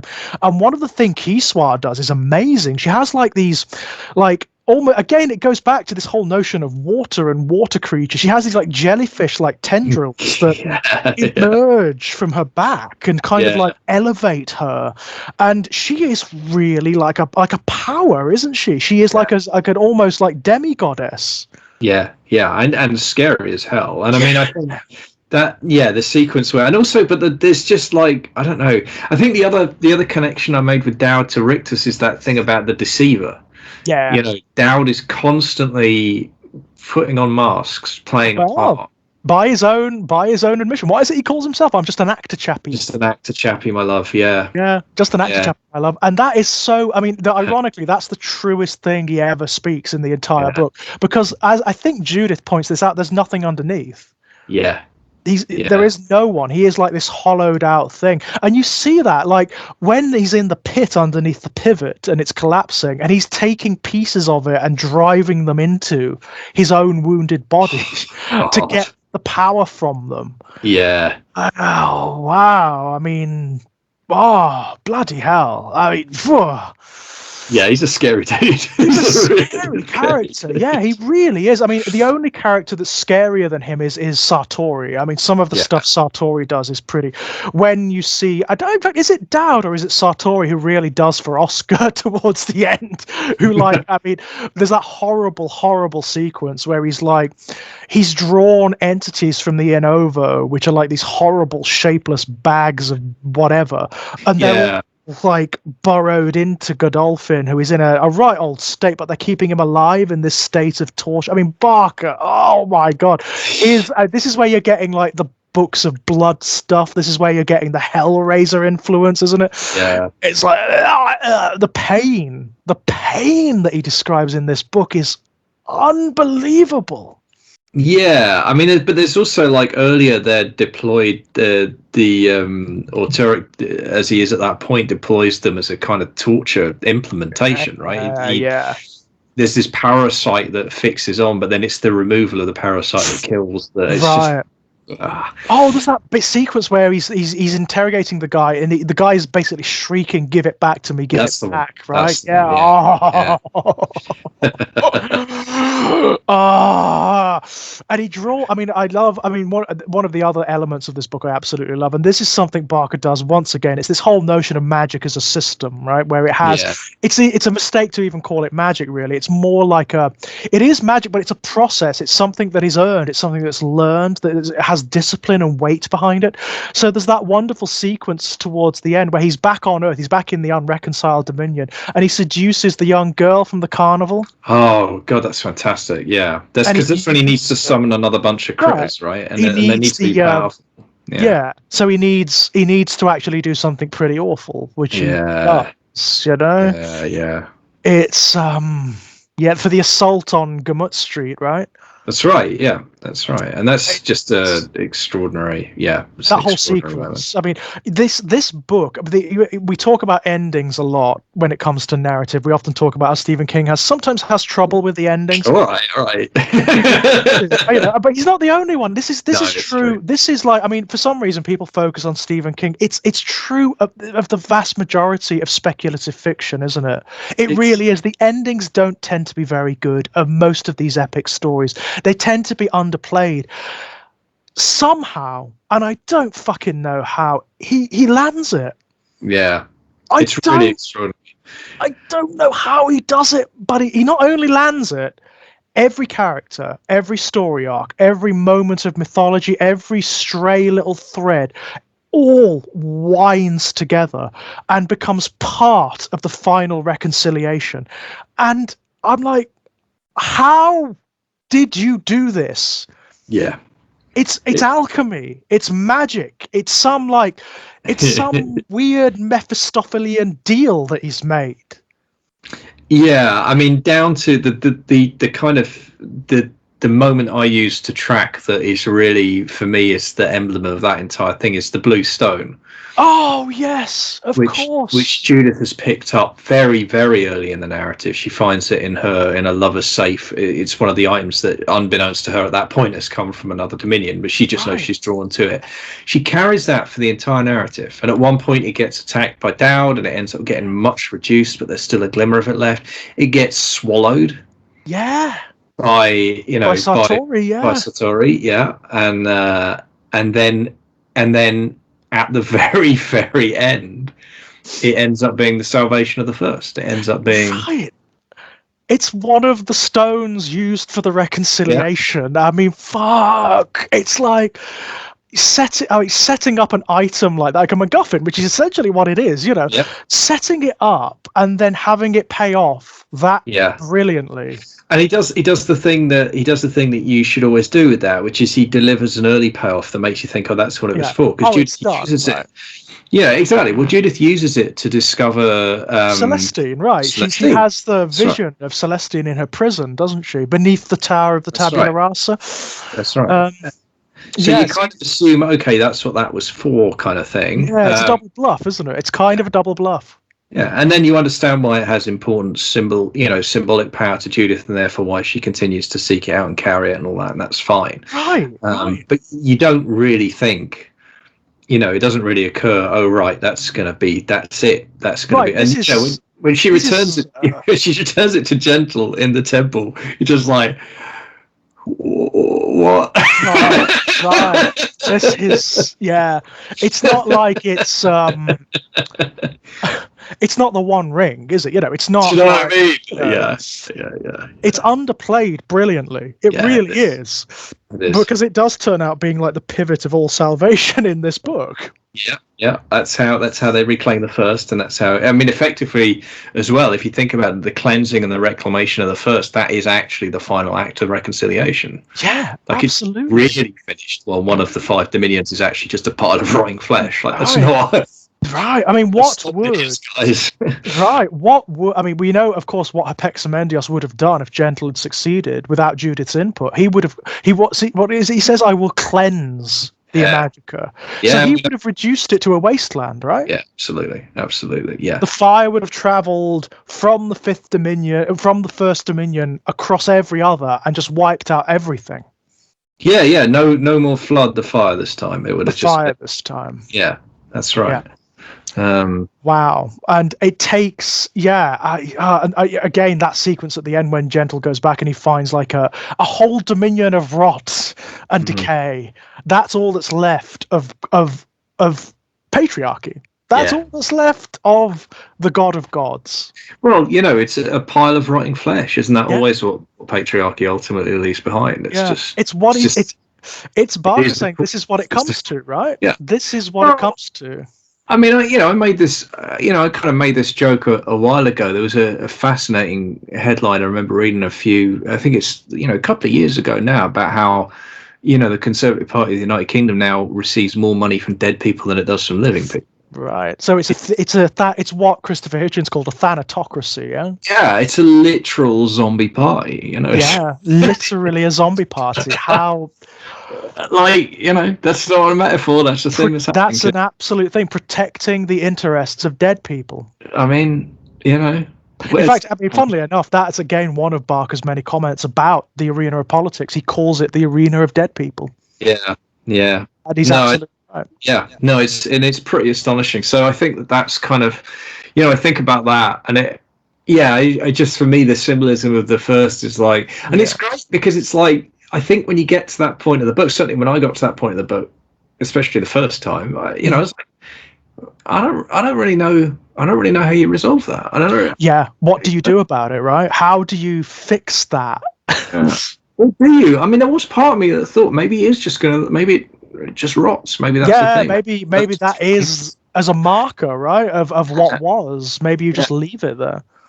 And just a recognition that sometimes because if you think about the cycle, of life, that then obviously death has to be part of that cycle for it to have any kind of meaning in that, and in the terms of the metaphysics that the story's employing. So maybe that is it becomes effectively the realm of death, right? The realm of decay, right? Which makes sense. I mean, with the themes of the book, that even makes sense. I mean, one of the things that's made of Apexamendios, he is ancient beyond comprehension, right? He's like a very early human being. Yeah, he is the first traveler of the entirety of the Imajica. Yeah, and he has warded off death for so long.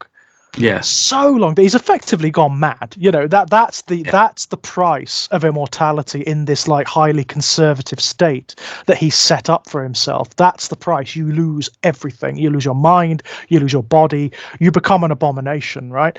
So death for him it's something that can't even be conceived of for us, right? Where it's an absolute inevitability. It's just part of who we are. For him, it's something else. It's no wonder when he finally realizes what Celestine is doing, he screams. Yeah. And it's heard across the entirety of the Imajica, right? Yeah. No, it's a fantastic moment. Yeah. I mean, wow.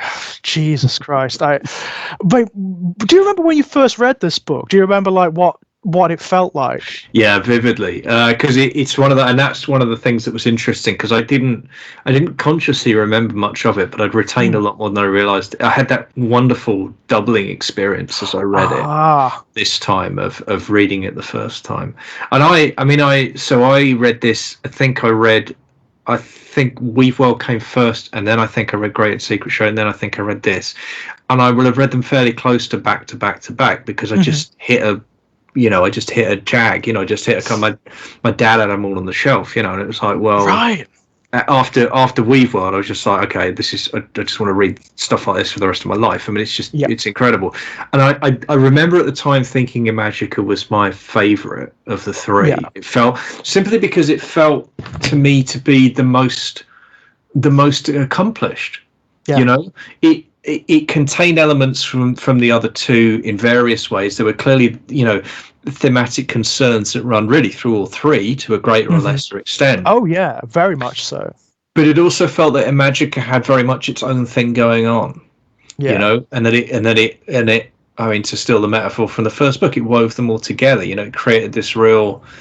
And I remember feeling, and it did feel kind of quasi-religious, because at that particular age, I was kind of I was probably at my maximum state of like anger with with kind of organized religion, and with that kind of, especially with the stuff that Barker's angry about in the book, with the, you know, patriarchal religion. I was, I was raised very feminist, you know, I was raised by a very feminist mum, and she, you know, she made it very clear to me, like the limits and issues with patriarchal interpretations of religion, you know. So my eyes were open to that in a way that they won't necessarily have been for many of my contemporaries. So I mean, that was one of the interesting things about reading it this time. I was a little bit more ambivalent about that stuff than I was then. Of course. It was interesting reading it and remembering the kind of real heat of emotion I was feeling around the last kind of, you know, the last sort of fifth of the book, where the reconciliations happen. Gentle's about his father's business, and I remember so passionately angry about that as a teenager, reading, just think, don't, you know, and realizing, like, Judith's like, yeah, come on, wake up, this is clearly not right, there's clearly something wrong here, and feeling so kind of victorious, you know, at the end when he actually, he doesn't do what's expected, right? He doesn't do what many other writers would have done. And, you know, part of that is his status as a gay man. That is it, you know. Many, you know, I hesitate to say it, but were he a straight writer and he'd got to that point in the mythology, it's very likely that would have been the ending, right? Reconciliation would have been it, yeah? Yeah, I mean, I think, though, I think what the clue that you get all the way through, though, is Barker's, as I said, his visceral hatred of authority. Yeah. And authoritarianism. Yeah, but actually prescription. It's like prescription in all forms, isn't it? I think what he wants, you know, is ultimately a kind of it's what Jack was saying. He wants a kind of renaissance, a kind of revolution of humanity. Absolutely, you know? On every level. He's not satisfied with just a political revolution. He's not satisfied with just a social revolution. He sees something that is so potent in humanity, the best of us ultimately, which is what Blake saw. You know, it's the side of us that sees angels everywhere, but it's also the side of us that sees demons everywhere, right? And he wants us to be that. He wants us to express that. He wants us to explore that, and that is what he's interested in inspiring. And I think given all that, for Barker and his imagination, certainly for me at that age reading it, the notion that a reconciliation could have any meaning at all if over all of it there ruled an ultimate authority, no matter how apparently benign or malevolent, whatever, like, fuck that, you know what I mean? Like, it was like bone deep in me at that age. Well, as I say, in a way that it's not so much. I mean, I still believe it intellectually, and I still powerfully, you know, I believe in the underlying politics of it. I'm not as passionate about it as I was then. Right. It's interesting. Funnily enough, I mean, that is something Barker's spoken about with reference to this book. In many respects, he says it's the anti-Lord of the Rings, right? It's got overlap with the Lord of the Rings. I mean, if you look at Gentle's journey, it actually has overlap with Frodo's journey, right? So Frodo also steps out of the ring, if you like, at the end of Lord of the Rings, right? Because nothing is safe for him. He goes into the Undying Lands, which is so mythologically and thematically similar to what Gentle does. Yeah. But also in the Lord of the Rings, which is something Barker is very ambiguous about the Lord of the Rings. It's one of those books he absolutely loves because it was one of his childhood influences, but he also has enormous ideological problems with it, which I think is true of a lot of us, actually, who liked it as kids, you know. What you get in the Lord of the Rings is not a revolution. It's just a reestablishment of old tradition, right? It's old authority. You get your kings reinstated. It's that kind of thing. You know, you give up one authority for another one, effectively. Yeah. Everything goes back to the way it was before. It's a return to status quo, yeah? Except for one or two characters. What Barker's doing in Imajica is saying, fuck that. Yeah. Effectively, it is like, fuck that. No. If you're introducing metaphysics, if you're introducing revolutions into your work, and you are sincerely introducing sort of anti-fascist, anti-tyrannical elements into your work, then you can't in good conscience just establish a new form of authority or a new system of authority, right? I mean, to put it in terms of Lord of the Rings, I think what Barker posits in Imajica is that God is always Sauron. Yeah, There's exactly. actually there's no other form of divinity that's possible. God is always Sauron, and therefore we must oppose it because we oppose fascism, because that's who we are, you know. And I think I think that's absolutely right. I think that's the core of it. That is really fascinating, because that does demonstrate a certain overlap once again between Tolkien's morality and Barker's. They both seem to have this real problem with oneness, with singularity, right? In the Lord of the Rings, what is evil is always the one thing. It's the one tower, it's the one ring, it's the one authority, the one eye that overlooks and oversees everything, right? That does seem to be there's a certain degree of overlap there. I think in the Lord of the Rings, obviously, the problem is that there is a sincere conflict between what Tolkien would actually later describe as his own innate anarchism. He actually described himself as an anarchist towards the end of his life, and also his sense of traditional authoritarianism that derived from his very staunch Catholicism, his bringing up in a very, very sort of patriarchal world, which is very much part of that work. I also think you can't ignore the sense of English identity, and actually that's another thing that both these books have, and I'd like to come back to that perhaps, because yes. Barker has a wonderful line towards the end about Englishness, which I just one of the most, as someone who's like aggressively rejects kind of national identity most of the time, he does a beauty on that one. But I think that one of the things about, just to build on what you were saying though, is that one of the unfortunate side effects of Tolkien's Britishness and Englishness, indeed, as it was, you know, especially at the time and place in which he was living, you know, is that the further you get from the idealized Shire England, the worse things are, right? Yeah. You know, like just inherently, the further away you get from home, the worse it is. It's just more and more kind of crap. And there's a definite kind of jingoism to that you can't ignore. It's definitely true. It starts immediately as well. The moment the Hobbits get to Bree, you know, the village of Bree, which is not that far from the Shire. Exactly. Suddenly everything's shit. Everything's shit, you know? Yeah, you think that shit. Wait till you get to the place where the food's all funny and you can't pronounce the names anymore. And and then you know you're really in the shit when the creature's skin tone doesn't match your own anymore. Then, then the trouble's really started. You know, it's a thing. It is. And again, like, you know, Imajica is an absolutely like.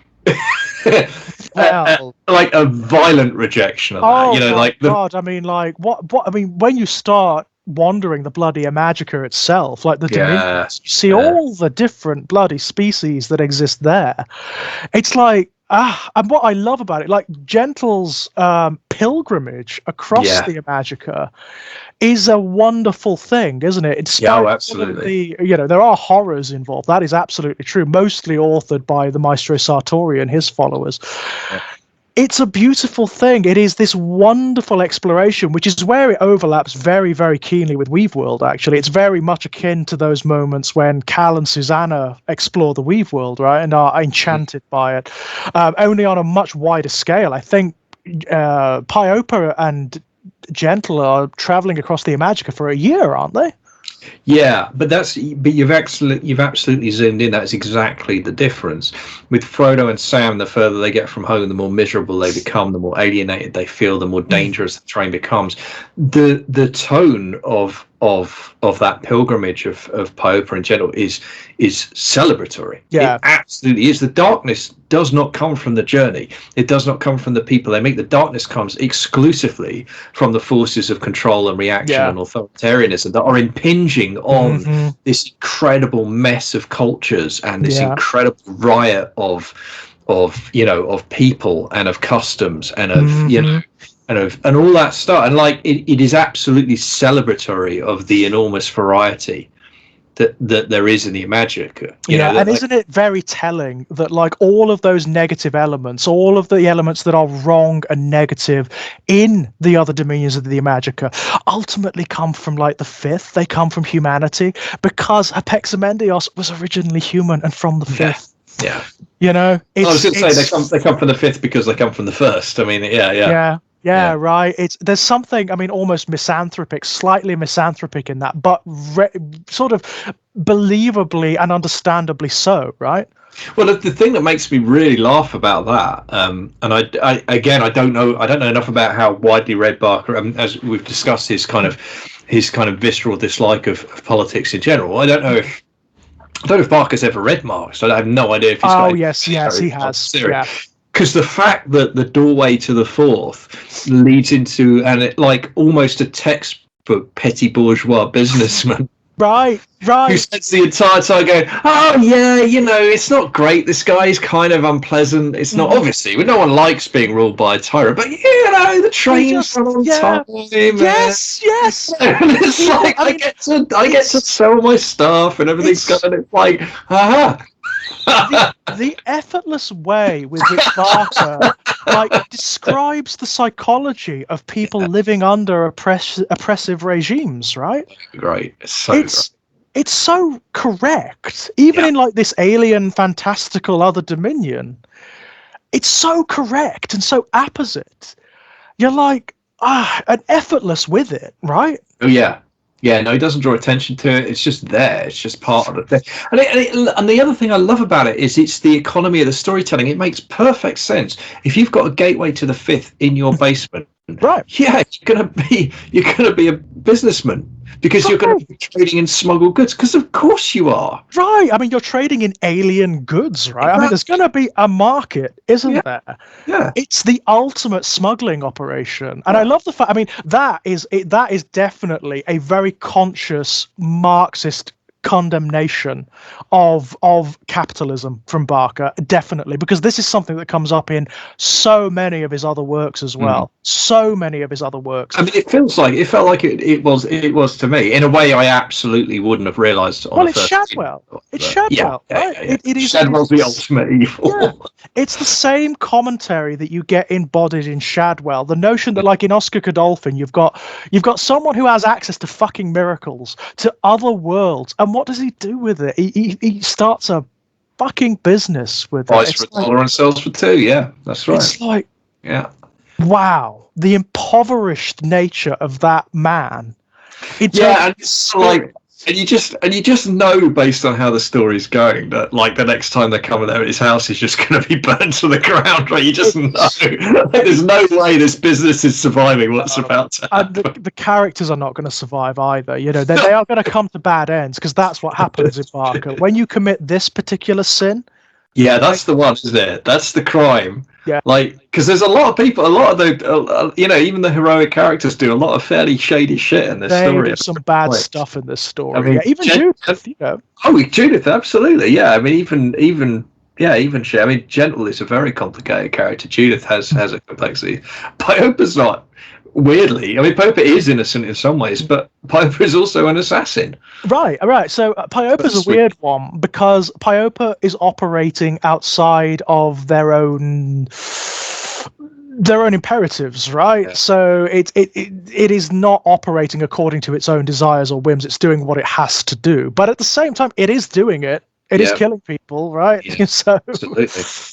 Yeah, it's problematic. It really is, and indicative of the kind of complexity Barker introduces into bloody everything, which is fantastic. I mean, one of the things I don't understand about this book, I mean, I'm being facetious there. I do understand, is why it is not hoisted up into the stratosphere, why it is not celestial in its placement, why it isn't absolutely legendary, because it is well regarded, there's no doubt. Yeah. But it in no way is as well regarded as it should be. Yeah, I think that's fair. I mean, I think the thing is that for me, I mean, I've not read everything the man's put out, but I think of what I have read, this is the one I would describe as Barker's masterpiece. If I had to use that phrase, I think Imajica's the one. And I say that with all due love and affection and respect for all the other ones I've read, especially Weeb World, which I suspect like you, I may I mean, in some ways enjoy Weave World more, just on Yes. purely, but like taking a step back and for sheer quality and for sheer scale, ambition, and skill, talent, all of that stuff. I think Imajica's the one. I don't think you can really. I don't think. It doesn't really feel to me like there's any argument you could make. I think you're right. I think pretty you're unassailable. Subjectively, Weave World is my favorite. I love it to bits. I will always love it. I enjoy reading it so much. Sure. Imajica is, on any objective level, just so much more ambitious, so much more a complex, brilliant, just well written, composed work. It just goes to places, But and it's just an astonishing piece. I mean, it's just an astonishing feat of storytelling. And I think for me, it's perhaps the issue is, like, certainly amongst horror fans and certainly amongst Barker fans, I think. I imagine there's a fairly broad consensus about that. Actually, I can't imagine there's a huge amount of disagreement with that position. I think for me, the thing is, like, it's the fact that it hasn't punched through on a wider scale. I think that's the thing. Because of that, you look at that and you think, I mean, I know it was amongst one of his best-selling books, and Barker at his most best-selling, Barker shifted a lot of books. So it's not like you're right, it's not unknown, but there is that thing that you just think, like, how is this not? Why isn't this on, like, the level of The Stand, right? Well, why isn't it on, like, top 10 lists? Why isn't it appearing on, like, top 10, top 20 lists of books of that era? Genre books from that era. Why isn't it appearing consistently on those? Why isn't it in any top 100 best of all time genre fictions? How is Imajica not in the conversation? Yeah, it's absolutely true. I mean, there are. How is Imajica not in there? Yeah, I mean, there are speculations out there. I mean, James Bennett was speculating about this on Twitter not too long ago, and his politics is very firm on this. He says it's because he's a queer writer. Yeah, it may be. I think that may not be, like, the only cause. It's probably more complex than that, but I think that is definitely part of it. And look, you can't. The other thing is, as a creative, you don't get to pick what enters the public consciousness. And I mean, let's give Barker his due. Hellraiser, largely due to the movie franchise, but especially the first two movies. That Pinhead's in everyone's nightmares now. Anyone from our age, right? Even if I never saw the movie. Oh yeah, he's so, like, he is was just there, right? That's a legit horror icon, and Barker did create that, and that is, and, like, you don't get to pick what your legacy is, you just get lucky. But it is interesting to me that Imajica, because I agree, it's not that it's not well regarded amongst people who've read it, and it's not well regarded amongst Barker fans, indeed amongst horror fans, indeed amongst genre fans. Yeah, fantasy fans, science fiction fans at that. It is well regarded book, but it doesn't. It's that thing of, like, I think I don't understand why it isn't in every top 100 list. Right, I don't understand why it's not on every British bookshelf. It's, sure. Why it's not? Like, I always compare it to something like The Stand by Stephen King. The Stand is one of those books that people who don't read, if you said to them, like, who are totally outside the sphere of like reading fiction or genre fiction, oh, Stephen King's The Stand, oh yeah, that one with the blah blah blah, people would know. They would know what you were talking about. They would. I mean, I remember King rather ruefully saying, I think it's in the foreword to Needful Things, maybe the afterword to Needful Things. He says, there are plenty of. He said it, to this day, there are plenty of fans of mine who would be quite content if I'd stopped writing after The Stand. Really, like, he was writing that in the mid-90s. He's like, there's plenty of people out there who think I never topped The Stand, and I never will. Right. I mean, it is one of his most well-regarded books, isn't it? Still one of his, like, biggest sellers, even to this day. Yeah. But it's and let's be fair, a similar scale. If you're looking at in terms of scale, there's a similar scale there. But I mean, I'm a huge King fan. I can't make a case for The Stand versus Imajica in terms of metaphysics. It's like, no. Well, in terms of completeness of storytelling, I'm afraid. I mean, The Stand is a fantastic novel in want of an ending, whereas Imajica, everything is in service to the story that's being told, and you can't help but feel as a storyteller when you get to the end of Imajica, rightly or wrongly, because I don't know Barker's process, but you can't help but feel he knew exactly what he was doing the whole time. kind of beggars belief because It does beg a belief, doesn't it? Right? How did he keep that in his head? Exactly. And because I know with King, right? I know King's a pantser, so I know the answer with King is he doesn't have it all in his head. Yeah. He's working out as he goes, so I can understand that. I get that process completely. But in Magica, how are you carrying that around? And yeah, as I say, I mean, look at the stone, look at the blue stone. That's introduced in like chapter 4, maybe 3, but like it's really fucking early that is introduced. There's a pattern, and it's there the whole time. This tiny little thread, and guess what? Right at the end, bang! That's there. It is recurring, doing what it's supposed to do. I mean, you don't feel cheated. You feel surprised, and then you say, "Of course, it makes sense." Yeah, of course it. Fantastic. I mean, that you can't. And that's just one example, right? That's just one particular item, but it's emblematic of what the entire novel does. Because you're right, at the end, everything's wrapped up. Everything's got a bow. It's incredible. I am so in love with narratives that manage to do that, because I know just from my own writing how bloody difficult it is to make everything work, to make everything pay off, and to make everything feel like it has purpose at the end, right? Yeah. To do it on this scale. There's also, though, it works on the micro level too. There was a moment this time that I pulled out that I wanted to make sure I talked about, because it was so, again, I just felt it was really emblematic of just how frighteningly assured the storytelling is. So there's a moment where the pivot starts to collapse and Gentle's fleeing the room. Is he with Judith at that point? I can't remember. No, he's not. He's with someone else. Anyway, he's someone else. It might be Piopa. I think it's Pi. Yeah, I think it's Pi at that point, because it's where Pi gets. That's right. Yes, he's had the encounter with Sartori, and Pi has realised he's not with Gentle. Yeah. So the pivot's collapsing, and there's a moment where it's like the entire room is filled with dust, and it's impossible to see, and Gentle is drawn out by the screams of the handmaid who's standing outside in the corridor. Yeah. It's just one of those moments where you're just like, because if you get to that point as a writer, you think, oh fucking hell, if it's really that dusty, how's he going to fight? Well, you just make it less dusty. Yeah. You know what I mean? Like but like Barker's like, no, I'm fucking committed to this proposition. Yeah. This thing is collapsed. Can't see, but she's there, and she is there. It makes sense that she's there. She's following out. Of course she did, because this is this guy, and she doesn't trust him, and she wants to keep. So like, but it's that moment, and like the entire fucking book's like that. Yeah. It just the threads are there the whole time. Everything has a logical sense to it. Everything has a kind of, but yet it doesn't feel contrived. Yeah. Everything's earned its place where it is. Everything's earned its time when it's happening. The events have flowed from each other in this really organic way, and it's just so satisfying, and I do. The moment just landed so hard for me, because it was like as I say, for me that's a microcosm of the whole novel. He does that on the grand scale and the tiny scale again and again and again and again. Yeah. It's wasted. Nothing is wasted. Right, it's poetry, isn't it? I mean, it is absolute poetry. Everything that rhymes does. Everything that should does.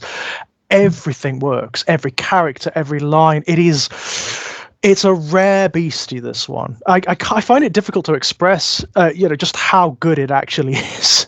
And the thing is how elegant as well. And that's a weird word to use about like a 900-page book. Right, like a breeze block book that this is, right? But it is absurdly readable. Yeah. I mean, it is one of those, it's that cliche. It is genuinely hard to put down. Yeah, I've read this in a night before. Yeah, I can believe it. I mean, because you just want to know what happens next. It's just the way it flows is so, and just on a sentence level as well. He's such a good writer. It's unbelievable, actually. It really is. He's so good, and I know I'm a Barker fanboy. I know my perspective is kind of very, very, very as far from the delusion of objectivity as you can possibly get. But just stepping back and looking at works like this, I'm like, I'm not surprised. I was so enchanted by all of this when I was like 11, 13, 15 and so on. I'm not surprised, because it is just quality. It is just sheer brilliance, Yeah. of technique, of inspiration. And I know that when I was at that age, I really struggled after reading Barker, because I kept sort of comparing what I was reading to his work, Yeah. and there's not Yeah. much out there that even approaches it in terms of quality. I mean, that's the other thing, isn't it? And I think that's the thing about when you encounter work like that young. I mean, my version of it's slightly different, but similar. My thing was always like, I didn't appreciate I didn't appreciate, obviously, on a technical level, how hard it is to write something that really. Right. I didn't appreciate that at all. But as you say, it's not until you engage with a lot of work that you realise, like, there's an incredible skill to that. And actually, I bang on about it a lot, perhaps slightly too much in my critical work. I just think it's a value that we underrate so much culturally, and I don't know why. But like the ability to just string together sentences, paragraphs, chapters that just pull you along as a reader, that each sentence flows into the next, each paragraph flows into the next, the narrative flows, and you are just pulled along. You're just desperate to see what happens next. And I think I kind of take it, I think as a kid I kind of took it for granted, because when you first start reading and you first start encountering media, it all feels like that, because it's all new and it's all exciting, so it's just, that's what it is. And it's only when you get to a certain age that you start encountering stuff and going like, oh, actually that wasn't as good, or that was a bit boring, or that was a bit difficult to read, and not because the words were long, but because you're just developing critical faculties at that point. You start to develop taste. And I think for me, the nice thing about revisiting, and I mean for me revisiting this one after, it could be 20 years. Wow, that long, yeah. Yeah. Because I didn't reread Imajica. I read it and I was like, I kind of didn't want to, because I was kind of like, I just want to hold that in my head. That was just magic. I just want to, and I'm glad I have now, but I'm glad I had the distance too, because it really is just coming back to it. And it's, as you say, it's a whole different experience, both obviously on a narrative level, because as you say, you're looking for you're seeing the tricks all the way through. You're looking at the seeds that have been sown, and it's like the second time you watch Fight Club, it's a totally different experience. But in its own way, I think equally compelling. But the other thing is, obviously, reading it as a writer is just a whole different thing. Oh, I think as I can't emphasize enough, reading it as a writer, not just in terms of its technicals, it's just like I give up. I'm like, and it's an interesting thing, isn't it? Because I don't think of, opinions on this differ. I personally don't approach writing particularly as a competitive thing, right? I know some writers do, and I don't necessarily think it's a problem as long as you're psychologically stable and you're handling it okay, as long as it doesn't become an unhealthy obsession. I get wanting to be good. I get wanting to be considered, the best is a kind of weird term, but whatever. But I get wanting to be considered like top of your field or top of your genre. Or having a specific thing you do that you do better than anybody else. And I totally understand the imperative of like wanting your stories to be the best they can possibly be. I totally understand that. Yeah. Well, that I do have. That is the ambition. I think is to, I think for me, one of my imperatives is at the point at which I put it out the door, it hits publication. I have to be able to look at that story and say that's the best version of that story I am currently capable of telling. It has to pass that threshold, otherwise I'm not doing my job. And that's fine, and that's where I set. So in that sense I set the bar. But there is like, for me, with Imajica, especially coming after, and I think it was written after We've World and Great and Secret Show, right? I haven't got the chronology. Yes, I'm not sure about the Great and Secret Show. Okay. I'm not sure, but I believe it may have been before the Great and Secret Show. Okay. Well, I'll look up the chronology. But there was a feel, certainly it felt like he was building to Imajica. For me, as a reader, it felt like, especially reading them in that order, and you feel like the development of these themes is happening. Approaching these books as a reader. This is what I said. My Clive Barker retrospective videos. I deliberately did Imajica last. Right. And I told my audience then, read them in this order. Don't do Imajica first. It will melt your mind and it will flow out of your ears. No, absolutely. But I just think, like, I think for me, there is definitely something of, it's a real kind of not in a negative way, not in a macho way, but there is a real kind of God, what's the word I'm looking? There's a kind of elan to it.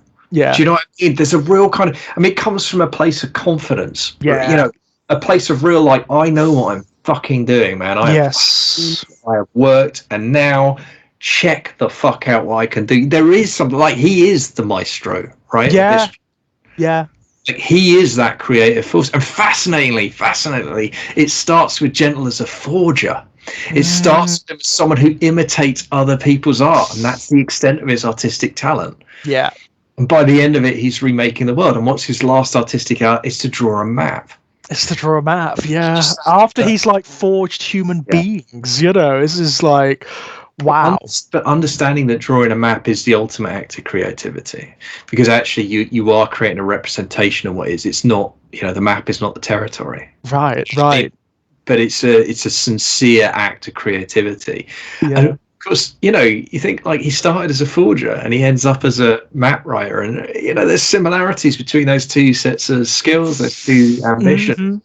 But in between, you've got this huge mythology. And of course, what's Barker doing? Barker is he's absolutely taking existing mythologies. He's taking Judeo Christianity, he's taking monotheism, he's taking Lord of the Rings, right? He's taking it right back as well to like the very foundations of mythology, because like he's going back to like the divine feminine and divine masculine, right? And you know, the demigods of Greek and Roman legend. Yeah, right? I mean, well, Gentle's journey is very like the journeys of, say, Perseus or Theseus, isn't it? As well as being like Christ, right? He discovers that he is the son of a god, yeah?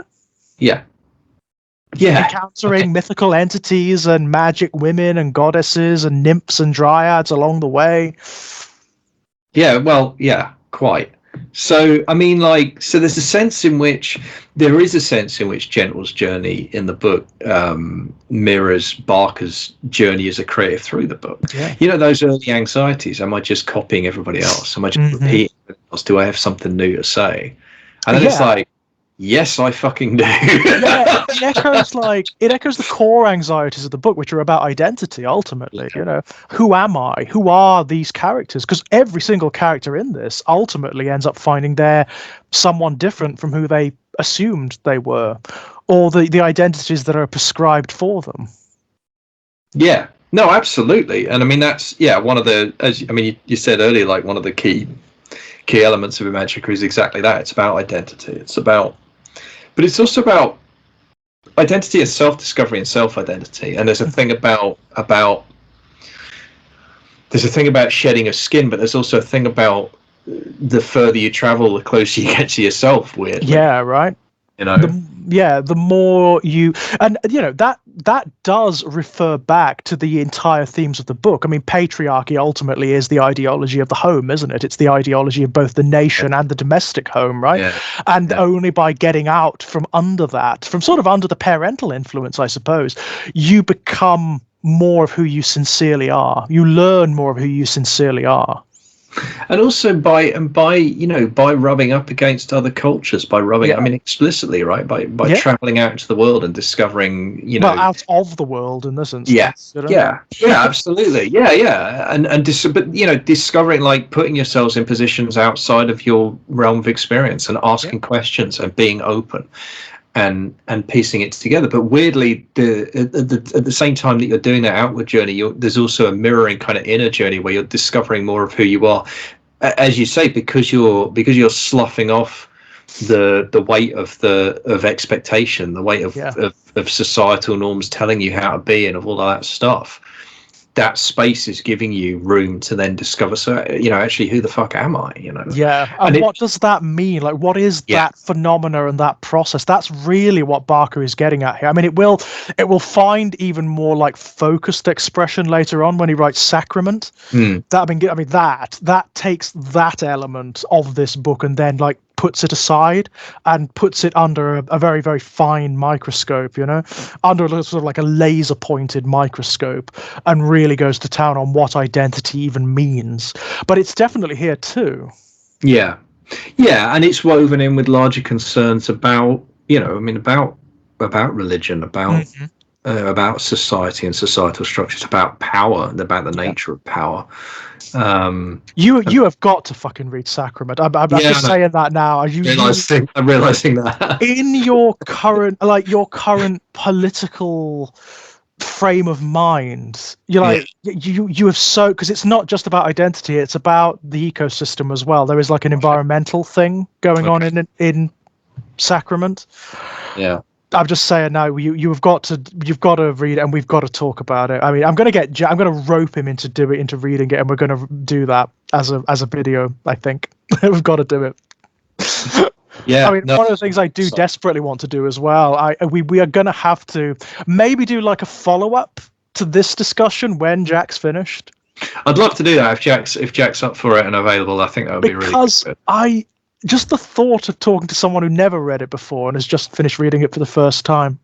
Yeah, no, I'd be fascinated. I'd be really fascinated to see what. I'm trying to remember when I first read it. I am trying to sort of, because Barker, I've read it so many times, and I've read Barker's other work so many times. It becomes a bit of a mush for me, you know.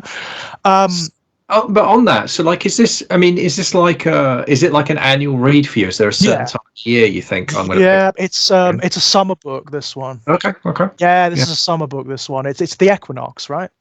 Okay, yeah. I mean, you know, that's when the reconciliation happens. You know, it's New Year's Eve. It's not New Year's Eve, but it's Midsummer's Eve, right? Mm-hmm. So that is where this book lies. Whereas Weave World is more autumnal for some reason. That's really interesting. Yeah, because I remember when I was. I mean, I don't do it anymore. But when I was reading it on an annual basis, it was always a winter read for me. It was always late January, early February, and then part of the reason for that was obviously there are some wintry scenes in it. But, definitely.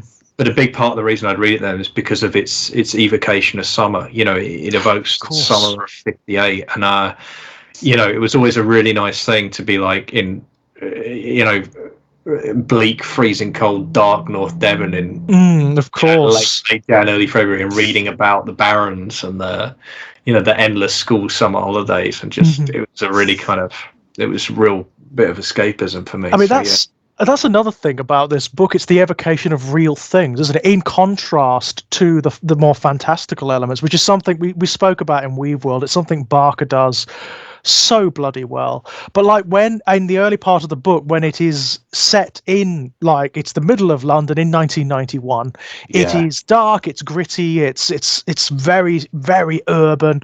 It's like on the outer edges of Thatcherism, you know. It's a very, very dark time, and almost all the key characters are impecunious, you know. I mean, Gentle's like on the breadline, Judith isn't far off, you know. That is the dirt and the grit and the grime and the realism of real life is so intense here. And actually, like, I mean, it's, you know, it's almost it's easy to forget because it happens so early. But like, I mean, Pyopa's living conditions are really tough as well. You know, well, funnily enough, Pyopa is a traveller, right? Yeah, that's right. Which again, I mean, like, reading it now, there is an entirely other context here. Yeah. Well, and that early scene where the caravan gets torched is just genuinely. I mean, that's kind of hard to read. Yeah, it's dark, isn't it? I mean, it's early on as well. It is early on, and it's really unflinching. You know, Barker doesn't fuck about in that scene at all. Well, actually, there are several scenes involving children that a lot of people may find difficult in this book. The other one, of course, is the child that Gentle adopts, Hussar. And I understand why what happens to her, because again, it's a commentary on patriarchy, right? I mean, it's effectively Barker really hammering home, this is the ruination that patriarchy wreaks upon your daughters, right? Yeah. This is the violence, and it is phenomenally violent what happens to Hussar. And it's interesting that the entity that does it is another one of the agents of God, right? Yeah, and in retrospect, it's an early warning. Although, of course, we don't realise that at the time, and that's quite clever. I mean, I do remember that wonderful. I do remember that from the first read. That moment, it's the first thread of unease when those creatures are like the first to ascend. Oh my And god! you're like, Yeah. hang on. What's going on here? Yeah. Like, that Because doesn't look right. good. Because all we've seen of these things, the Neolithic, I mean, their name for a start, right? Yeah. Yeah, they are just ruination made manifest, aren't they? But They are destruction. yeah, they're just. I mean, for me anyway, they're just violence and cruelty kind of Yeah. personified. Really, they Yeah. just kind of are. They're manifestations of brutality. You know, Yeah, that's and what they are the key servants of Apexamendios. They're his first chosen. Yeah. Interesting. It is a bit of a clue, isn't it?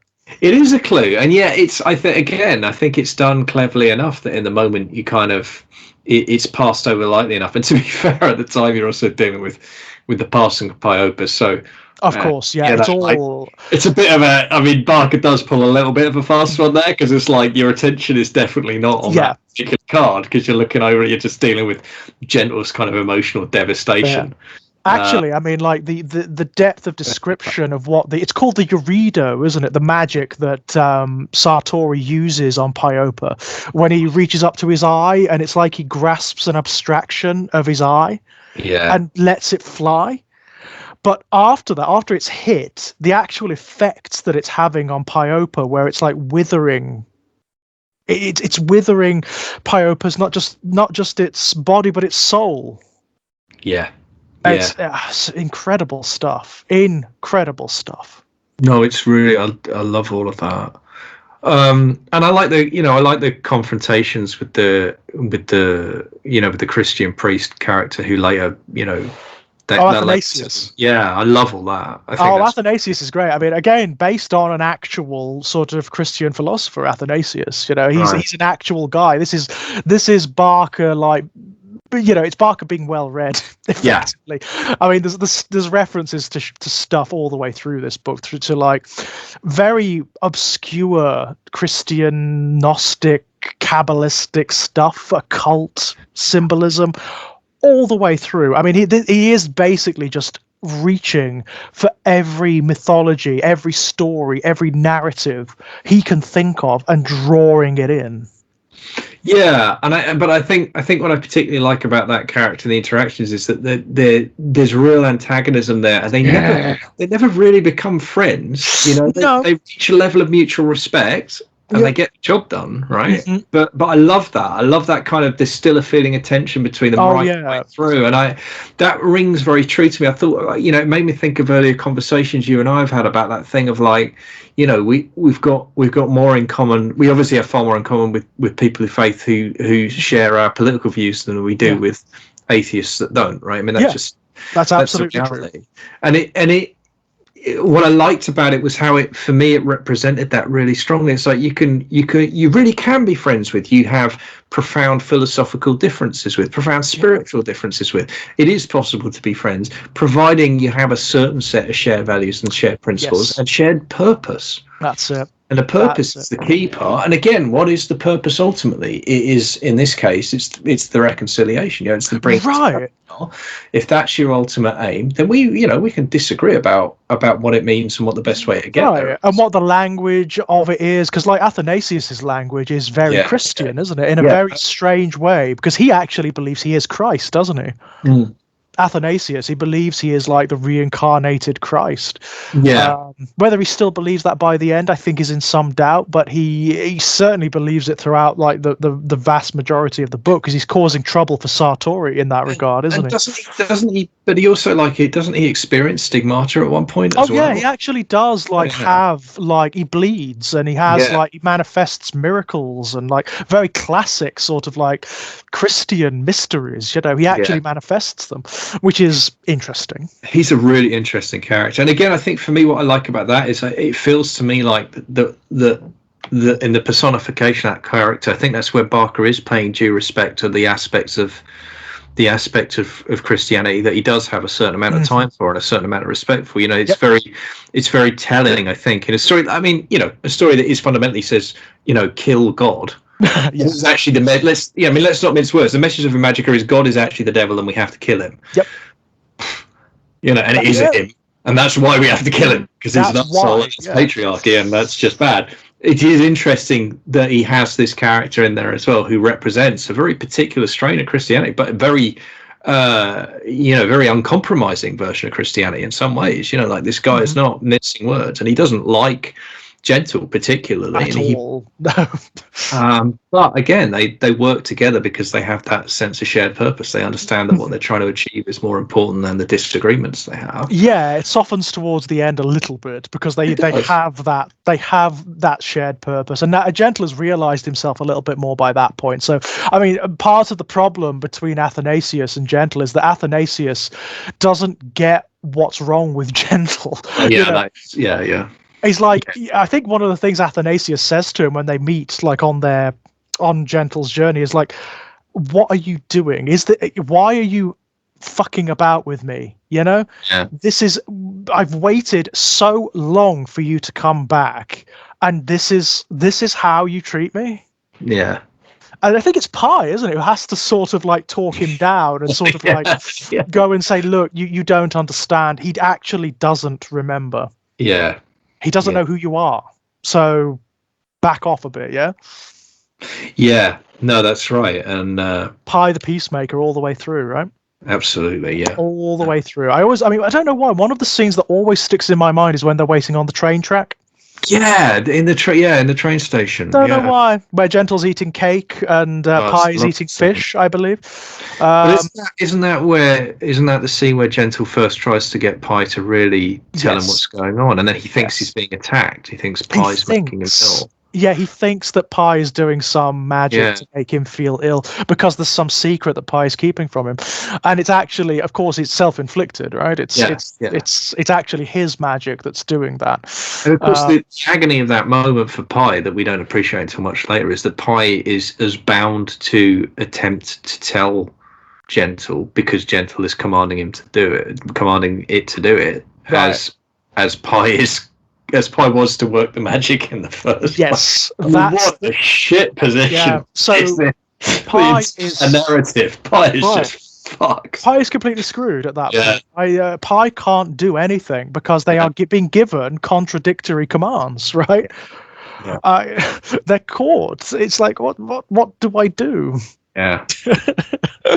Yeah, when you reread this book and you realize where Pi is coming from, actually the sympathy, the empathy, the feeling for Pi is enhanced beyond anything you could possibly imagine, because Pi is placed in absolutely impossible situations all the way through, and yet also acts out of sincere affection for this character, for Gentle, who has been nothing but a complete bastard.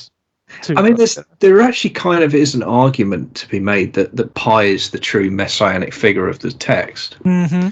The more you think about it, and it fits in with that whole thing about, like, if you think about the Christian commandment to other Christians, I mean, Jesus' commandment to be servants, to Christians, to be servants. Now, obviously, there's ways in which that's been interpreted that our kind of lefty spirits would bristle at. Mm-hmm. But if you take it in its absolutely purest form, and its absolutely most kind of well-meaning, like if you read it in the most charitable possible way, you do kind of end up where Pi is with Gentle, in terms of that thing of, like, every step of the way, Pi is like, I'll do whatever you want. Yeah.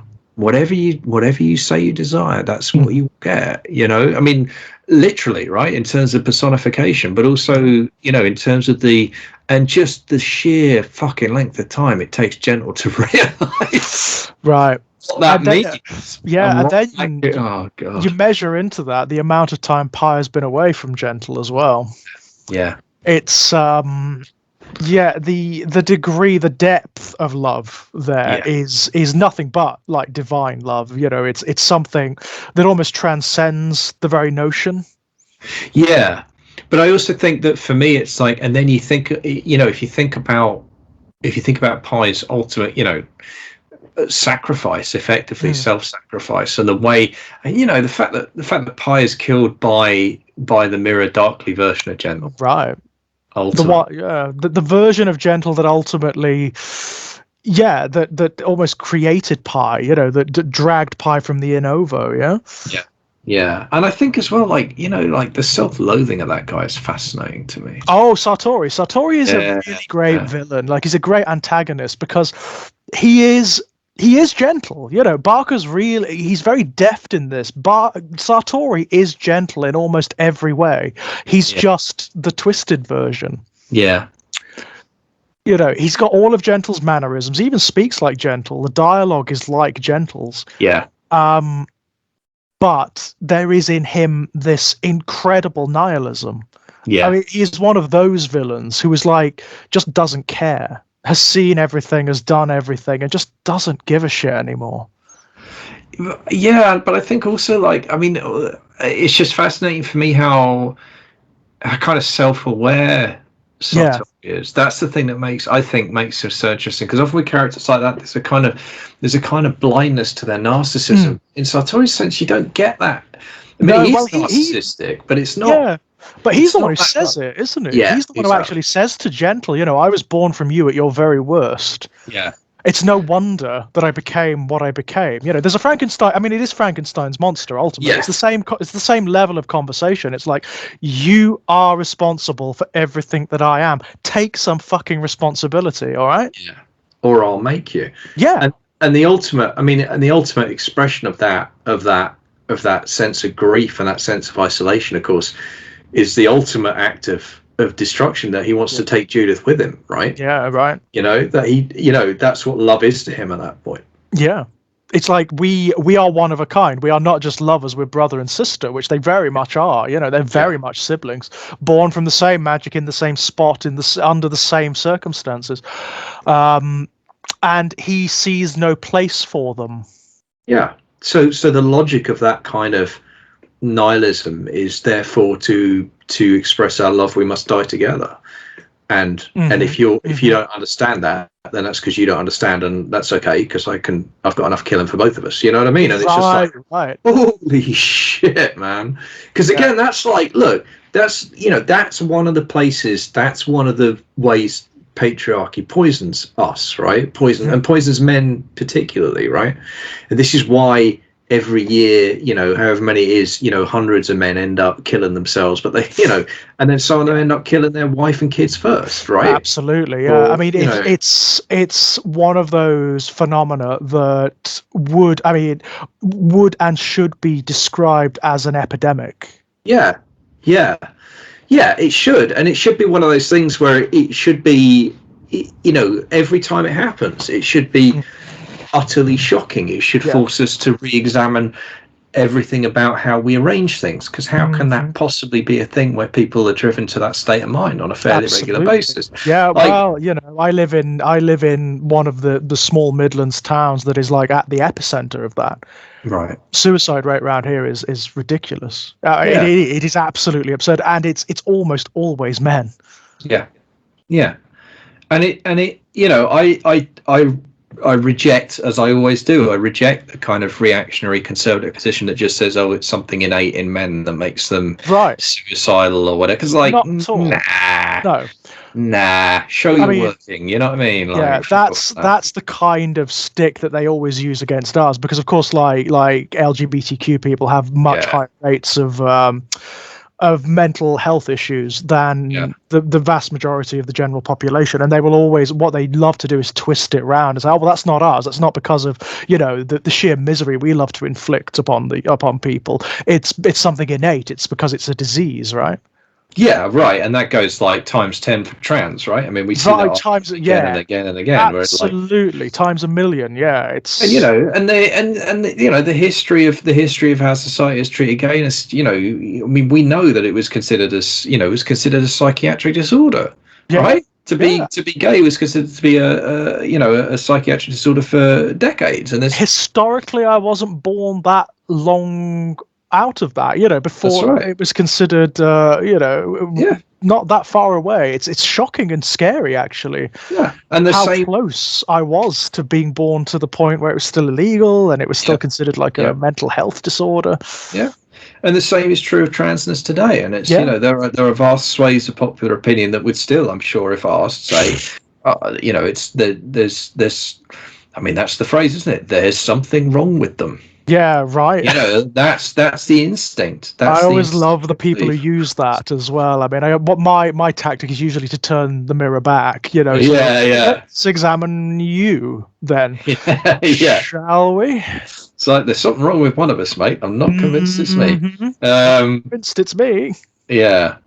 But I mean, you know, that kind of, I think that's really, yeah, I find that side of it really interesting. You know, that kind of, again, we're kind of back to identity, aren't we? But, Yeah, it always comes back to that. I mean, I do think that is a key concern of Barker's, definitely. And you know, it's not just Barker; it's practically every writer. There are not that many stories that are not on some level about identity and the problematics of that phenomena.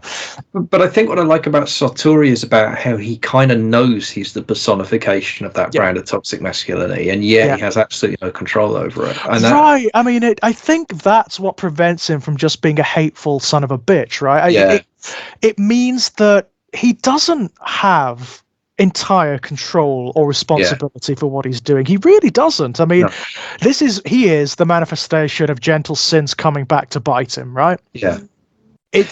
But also he's like, we see that energy expressed in a different way with Judith, right? I mean, Judith pretty much follows her nose for most of the narrative. She does what she wants, you know, and that includes when she wants to on her terms. That includes completely submitting to her desires at times, right? In ways that, you know, I think a thin read, or I think an uncharitable read might even consider to be a bit politically incorrect or whatever, you know. Like there's some, and I'm not, because, you know, I mean, Judith's first sexual encounter, you know, she wakes up and this guy is having sex with her. That's just not good. Like, right. That's not good, right? It isn't. But what is interesting about the narrative is, and again, I think it's a testament to Barker's skill as a storyteller, is the way he describes it entirely from Judith's perspective, first of all. But secondly, how you discover as the narrative unfolds, actually not very much further after that moment either, why that's that way. You know what I mean? It's like, oh, okay, all right, I get it. You know what I mean? But there's a few moments. I mean, it's an interesting thing with Judith. She's really complicated because there's a couple of moments where she, you know, as far as she's concerned, she's you know, voluntarily kind of expressing a desire, but there's some level of deceit happening. Right. You know, and that's a constant refrain with it. But of course, that makes perfect thematic sense with what Barker's trying to say about men and women, and about the power dynamics, about all of that. Like, I mean, the intensity with which he explores like the political dimensions of sex, but certainly heterosexual sex here, is unbelievable. The depth of it. I mean, he nails it. He really absolutely nails it. Like during the sex scenes, you know, by the context that's provided. And part of what's so impressive to me is he resolutely refuses to sell short Judith's desire at any point. Like, she has her own carnal desire and her own agent's sense. And I think it's so ballsy to do that, though. I mean, you know, again, not to over egg the pudding, but 1991. Yeah, no, it's pretty goddamn impressive. What writers writing in speculative fiction at that point had this level of just understanding of sexual politics? Also, bearing in mind, this is a gay guy, right? Yeah, no, let's not ignore that particular fact. Right? Yeah, absolutely. No, it's incredibly impressive.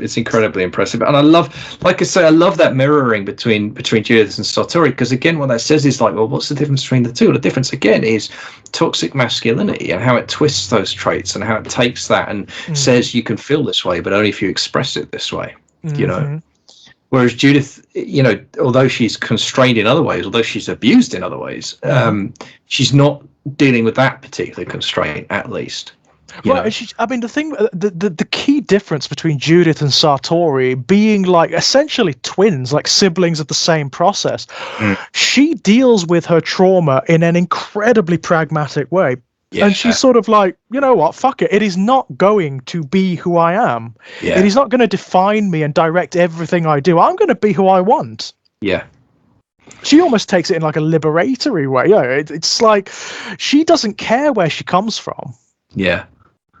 No, that's right, and I just think it's just so interesting, and it's so really fascinating when you draw the comparisons between her and Kiswa, right? Because Kiswa is the original, and yet she is like fucked up 3 ways from Sunday. You know? Yeah, I mean, also a fascinating character, and I mean, she's fascinating. I mean, she is brilliant. She's one of my favorites in the book, to be honest. I love Kiswa, but at the same time, she is damaged to like a very powerful degree in a way that Judith just isn't. She is the stronger of the two. I mean, I think there's also a point there, that relates into the things we've been talking about. But I haven't used the word yet, but I mean, Barker, in addition to, I think, his fury about authoritarianism, like his bone deep revulsion of it. But I also think, like, he clearly, as much as he celebrates the physical, which he does, both in terms of set of food's the other thing we haven't talked about. Yeah, food is all the way through this book, right?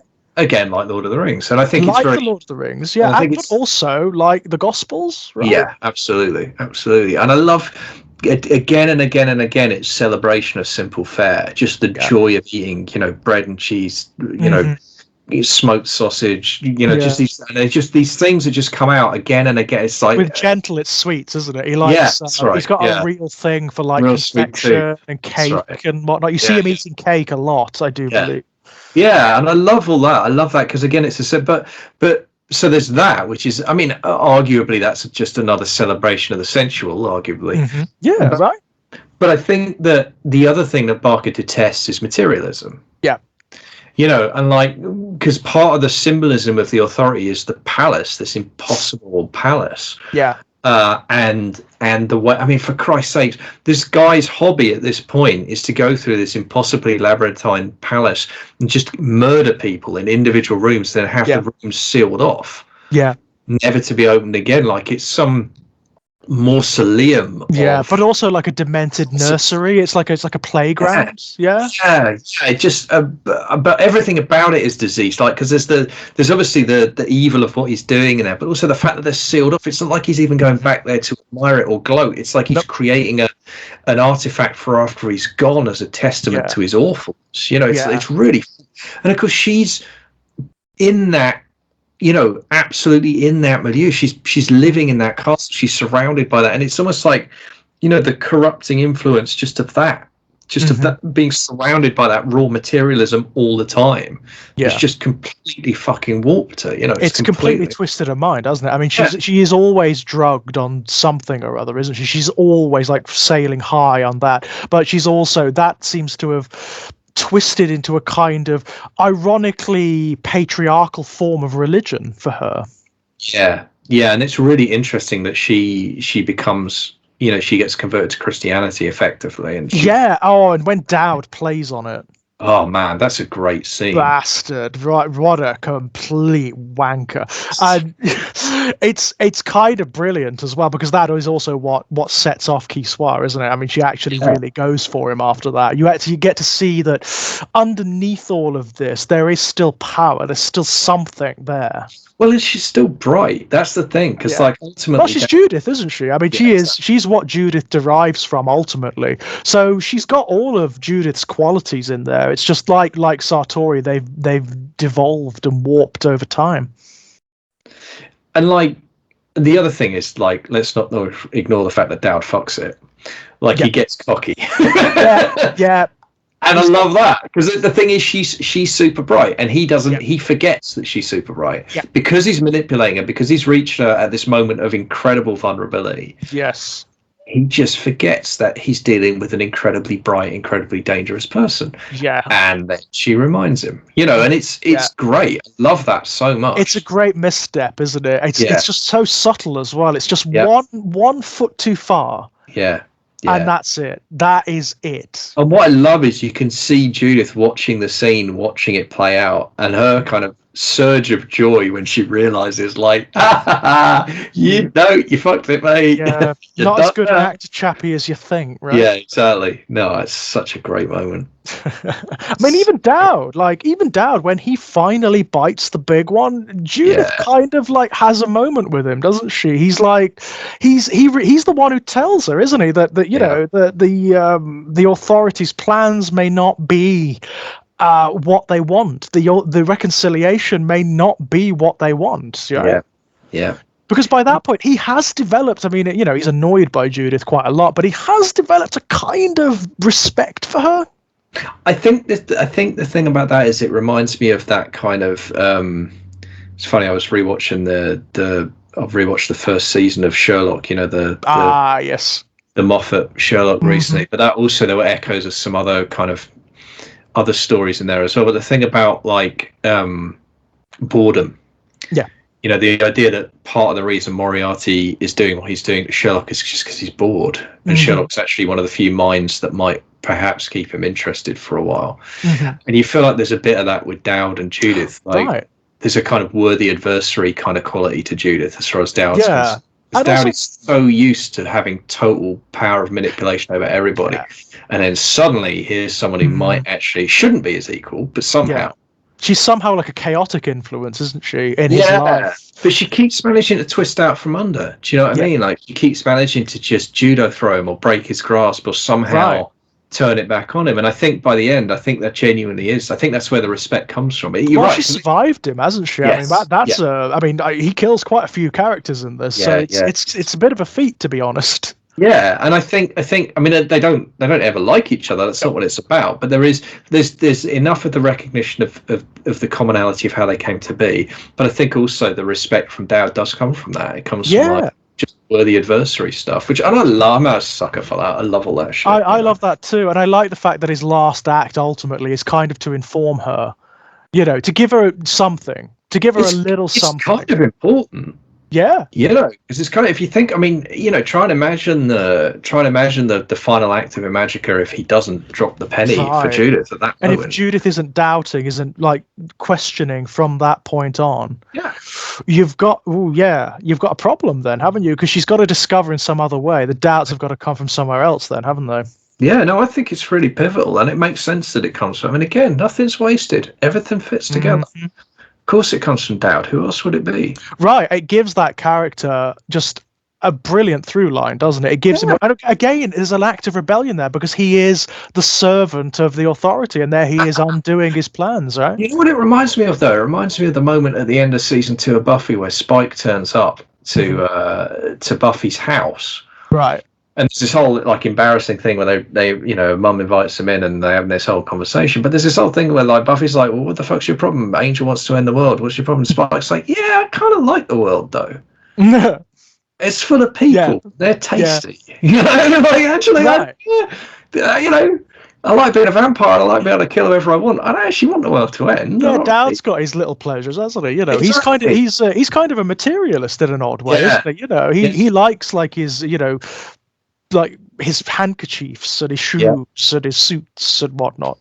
And I feel like for me that's the kind of thing, especially Dowd. You know, the other thing is as well. I think there's a thing about Dowd being a near immortal or certainly freakishly long-lived creature, unexpectedly facing death. Right. That changing Dowd's perspective. Yeah. At the end, that moment of like, oh shit. Not only can I die, not only am I going to die, I'm going to die right fucking now. Right, I'm going to die very, very quickly. And then just like, I'm not sure I want to carry this. I'm not sure this is how I want to go out. You know, and I think that's really like, I don't know. I think there's something really cool there. I think there's something really powerful about that too. The kind of the notion of like sometimes. But, you know, like a redemptive moment at death's door. I think for a creature like Dowd. And again, you know, the Spike thing's a bit of a stretch. But, you know what I mean? I feel like there is an element of that where Dowd's looking out going like, actually, maybe not. I don't really want all this to end in fire, right? Yeah, exactly. You know, I did have fun while I was able. Maybe it is just an arch manipulator can't resist one last chance to influence. Yeah, last little. I mean, it may couldn't it? It could just be like the sort of psychopath narcissists thing. It's got like one last stone in the water, right? One last set of ripples. Just a little bit of control, even at the last moment. I need a little bit of influence. I've got to do it, even if it's with my last breath. Yeah. I mean, it works either way, doesn't it? Yeah, it does. And it's another example of Barker introducing ambiguity. I mean, most of his villains are like that. Most of the characters, monsters in his books have that element to them. It's very rare you get the ones who are not. No, indeed, and I mean, and even where, I mean, it's interesting, isn't it? In this one, you have the creatures that are brought forth from the in between, and they are kind of they're the nearest, but they're explicitly like not. They don't have any intelligence, do they? Right, they're not even like alive in a real sense. They're like they are weird abstractions, aren't they? They're the scraps of things that have been left in the Innovo, mingled with like the intentions of their conjurers, right? Yeah, no, that's it. They're almost like the. I mean, it's interesting, isn't it? That thought of the in between and the Imajica. I mean, like if you're taking the idea of Imajica as being about creativity and imagination, they're almost like dead end, half finished stories, aren't they? Right, they're the scraps of dead dreams or something. Like the dark, unfulfilled imaginings of humanity and other sentient entities. It's a horrible thing, actually. It's a really horrible thing, and that's where Pi was lost, of course, in the Innovo once upon a time. Well, that's the thing, and I think the clue is the fact that they live in the gaps between the worlds, right? I mean, that's a Lovecraftian. Well, do you remember like the actual mechanism by which they travel through the Innovo, where they are abstracted down? So they imagine themselves as symbols, right? Yeah. Again, a creative thing. They become living art to travel through. And that's mirrored in the moment of reconciliation, where what Gentle has to do at the start of the process is to reimagine, first the house, and then the street, and then the city of London as his body. Right? He has to literally embody them. So he's deliberately, he's kind of he's weaponizing metaphor is what he's doing, right? To create that sense of linkage between himself and everything around him. Yeah, I don't think you ever see ever again in Barker's fiction his own philosophy on this commingling of the metaphysical and the physical, the actual. Yeah. Expressed so concisely ever again. And just the fact that he's talking about, I mean, it's almost, I mean, I think about it now, it didn't occur to me at the time of reading it, but it's quite cheeky, really, to be literally talking about the power of metaphor in a book about kill God because he's the devil. Right. I mean, it's like there's a kind of cockiness to that. There really is. I mean, he's effectively saying he is clever enough and is distant enough from his own enthusiasms to be able to say, even in the realm that I love, there are dark things. There are things that we have created and that history has sort of enshrined and imposed upon us that are worthy of destruction, ultimately, that are poison. And we need to get rid of them. We need to establish a better way, a better narrative, a better mythology for ourselves. He does it in this book with women. Primarily, but men as well. I mean, like, Gentle has that journey definitely as the ultimate sort of like, icon of masculinity at the beginning of the book. In Sacrament, he does it for gay men. Yeah. Okay. It's really fascinating. He seems to he does it in The Great and Secret Show in Everville for the USA, right? Those books are new mythologies of the USA, and they're very American books. Yeah, they are. Absolutely. Yeah, it does it in Cold Heart Canyon for Hollywood. I'll have to give that one a go as well. Oh, that one's vicious. Okay. Of all of his books, that one is like that's a good entry point for Barker, actually, because it's definitely like the most traditionally structured. Horror fans, I imagine, would get more out of Cold Heart Canyon than they would some of his more fantastical books, but it's also just fucking vicious.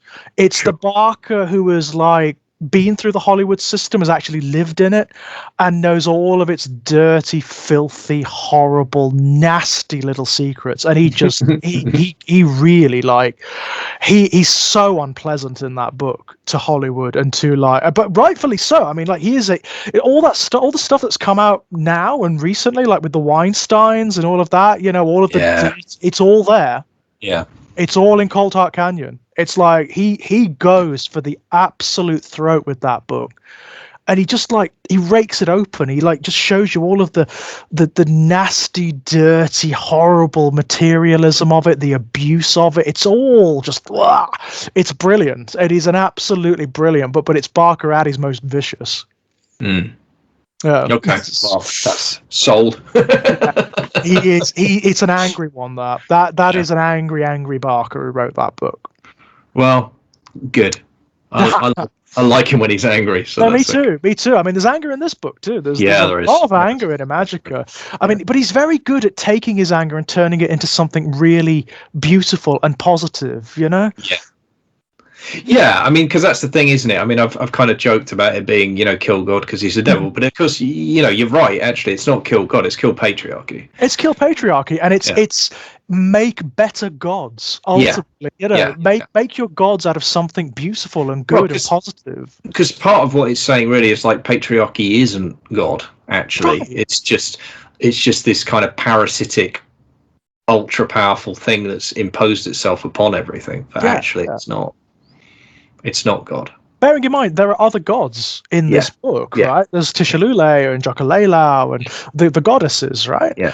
Who establish a better metaphysics. There are even characters like Gentle, who can create a better metaphysics than God, right? Yeah. Yeah. No, it's oh god, it's so good. It's If you haven't got it by now, ladies and gents, just read it. We can't really. It's impossible to really emphasize how brilliant this book is, isn't it? It's very difficult to do, even within like the 3 hours we've been speaking about it. It is next to impossible to do. It's another order of phenomena. You will have read nothing like it because there isn't anything like it. Yeah, no, it is really ridiculously good, and it's just I think for me again, there's just something about the scale of it that really kind of challenges and defies the imagination. It does feel like and like I don't know, I think I'm feeling this way more and more about like the really really good art, really good whatever form it takes. It does feel, and this is kind of I think what I was driving at when I started that thought about about being the best at something or about being really good about. I feel like there's an implicit challenge in Imajica in the best possible way. Imajica feels to me as a writer, it feels to me to be laying down a gauntlet. It feels to me to be saying like this is how far you can go. This is how deep. Yes. This is how hard you can go. This is how wide you can go. Yeah, I think that is exactly it. I think that is exactly, again, it's this whole thing about Barker being dissatisfied with the state of affairs, right? He is dissatisfied with our discourses. He is dissatisfied with the state of fantasy fiction at the time of this novel's writing. And he's like, look, come on, enough of the Lord of the Rings, enough C.S. Lewis, enough. We can take what's best from all of that, but let's get rid of some of the more conservative elements and let's create something that is truly postmodern, something that is truly new, something that speaks to us now, right? Yeah, no, it's incredibly impressive. And of course, in the process of doing that, and because it's grounded because it starts grounded very much, as we discussed, in the time and place in which it's written, although it travels very far afield from there, that's precisely what generates its timeless quality. Yeah. It starts from a very, very, very real place, and that's a linchpin for the whole narrative to hang off. And that's why you feel, you never feel, it never feels unreal, no matter how abstract it gets. And by the end, in places, it's getting very abstract indeed. It does never feel that, because he's taken you every step on that journey, and you've gone with him. It's very subtle in that regard, isn't it? It's Barker just taking you baby steps along the way. Yeah, and you don't even realise it's happening. You really don't. And like, it's worth bearing in mind, like, this is something that, again, we're talking about timescales. The first fifth of the book, you have to get to the 20% mark before you even start to travel to other places. So the first fifth is happening here and now. And I mean, there and then. Weird stuff's happening, but it's not until the fifth of the way through that you start to, you hit that 20% mark, that you start to see the scale begins to become apparent. That's when you step through the wardrobe, isn't it? That's when exactly. You're in Narnia, you're in Wonderland, but it's Barker's own very peculiar Narnia and Wonderland. And then at the other end of the book, he pulls the opposite trick, where you get to like 2/3 of the way through, and suddenly it's 36 hours away from reconciliation. Right. And the entire final third almost the entire final third of the book takes place in that 36-hour period. Yeah. So a massive chunk of the narrative happens very, very, very fast. It does. It really does. But it feels like it's earned it at that point. Oh, doesn't yeah. it? And It's great because it's got a massive sense of urgency. It drives you forward. You're like, oh my God, how is this possibly going to come together? Right. How is it? I mean, this is never going to work, right? Exactly. It builds in a sense of dread for you, for Gentle and what he's attempting. She's like, there's no fucking way, man. There's no way. Especially because Sartori's out there doing his thing. Judah's kind of on this quest. You're not quite sure how that's going to play out. Right, there's so many agencies at the end, aren't there? Like all with their own very peculiar agendas and misconceptions about what's happening. Yeah. No, it's absolutely fantastic, and again, and you're looking at this. In the center of it is this really kind of this fragile person and this fragile ritual, and you're like, there's almost no way this is going to go according to the plan. Right. And it's kind of only by accident that it does, isn't it? It goes according to a different plan, doesn't it? That's the thing. Right. It goes to Celestine's plan rather than right. And isn't it wonderful? I mean, I love the fact that she does get some form of like revenge. She gets what is deserved ultimately. Yeah. No, it's earned. It's earned. That is. No, it's absolutely fantastic. For every goddess that's ever been murdered or imprisoned, or she gets a little bit of revenge. Oh, it's bigger than that. Last time pays for all, man. It's like, okay, yeah, we're taking your shots, and here's ours. Yeah, right. And it's all because they're not destructive powers. The goddesses, they're creative powers. They have to use his destruction against them. That's the absolute beauty of it, isn't it? It's your own weapon turned back on you. It's your own pain. It's your own fire. Yeah. This is what you wished for the world. Well, you first. You first, man. Yeah. It's great. I mean, it really is. I mean, is this book about revolution? Yeah, a little bit. Yeah, about revolution. Just a smidge. Yeah. I mean, I like I said, when Jack said that, I just I couldn't. I almost I was like, I could go. I'm not going to give the game away, but I could. It's like wow, yes. Man. Can the Master's tools dismantle the Master's house? I'm not sure, but the Master's fire apparently. Apparently so. You said earlier on there was a statement about Englishness in it that you. Oh, it's so beautiful at the end. So this is, and it's before I say the end. It's before the coda, right? It's before cause Gentle's last journey. It's a lovely kind of coda section all by itself. But there's a moment where Barker, and it's really rare too. Barker steps into an omniscient narrator voice, and it jumped out at me because he it's not that he never does it, but he does it very rarely. And it said, I think of it as a Kingism because King's the first writer I found that did that consistently. Right. I love King, so I mean that's not fair. Loads of people do it. It's not a Kingism at all. But Barker does it, and he actually says, this is after the reconciliation. He actually says, "Oh England!" ! Something like that. And the whole line is basically like, it's been weeks since the reconciliation and nobody's noticed because the portals to the Fifth are in London. And it's too polite to go stomping off into the mist and find out what's on the other side. But like the entire planet Earth hasn't realised the reconciliation. It's like if it had been in New York, they'd have gone in like 5 minutes after it started. They'd probably have sent a tank through. Right. If it had been country, if it had been anything, but it didn't. It's England, it's London, it's midsummer, and nobody wants to go looking in the fog, so nobody does. Brilliant. So it's been 7 weeks and nothing's happened. And like I say, I don't do national character stuff as a rule, but it warmed the cockles of my heart, that one. He is very keyed in to to what Englishness is. He's very keyed into it and very, very disparaging of it for the most part. I mean, he is someone who has fled the UK, and for very like visceral reasons. He's got a very negative outlook on the UK, and quite rightly, to be perfectly. Yeah. He there's a line in Sacrament which I never forget. He talks about the opinionated bigot that the British breed so well. That's great. And it's like, wow. I remember reading that line as like quite young and just it's sticking, Yeah. It's sticking. Absolutely. Well, I mean, and that's we've talked about it before, but I can't. you know, growing up as a gay man in 1970s, what, Liverpool was it? Right, and then London, Yeah. and in the not just as a gay man, but just poverty driven, Sure. Yeah, gay man who was he lived in a squat for the longest time with no money at all, really impecunious before the obvious, before Hellraiser and the Books of Blood and whatnot.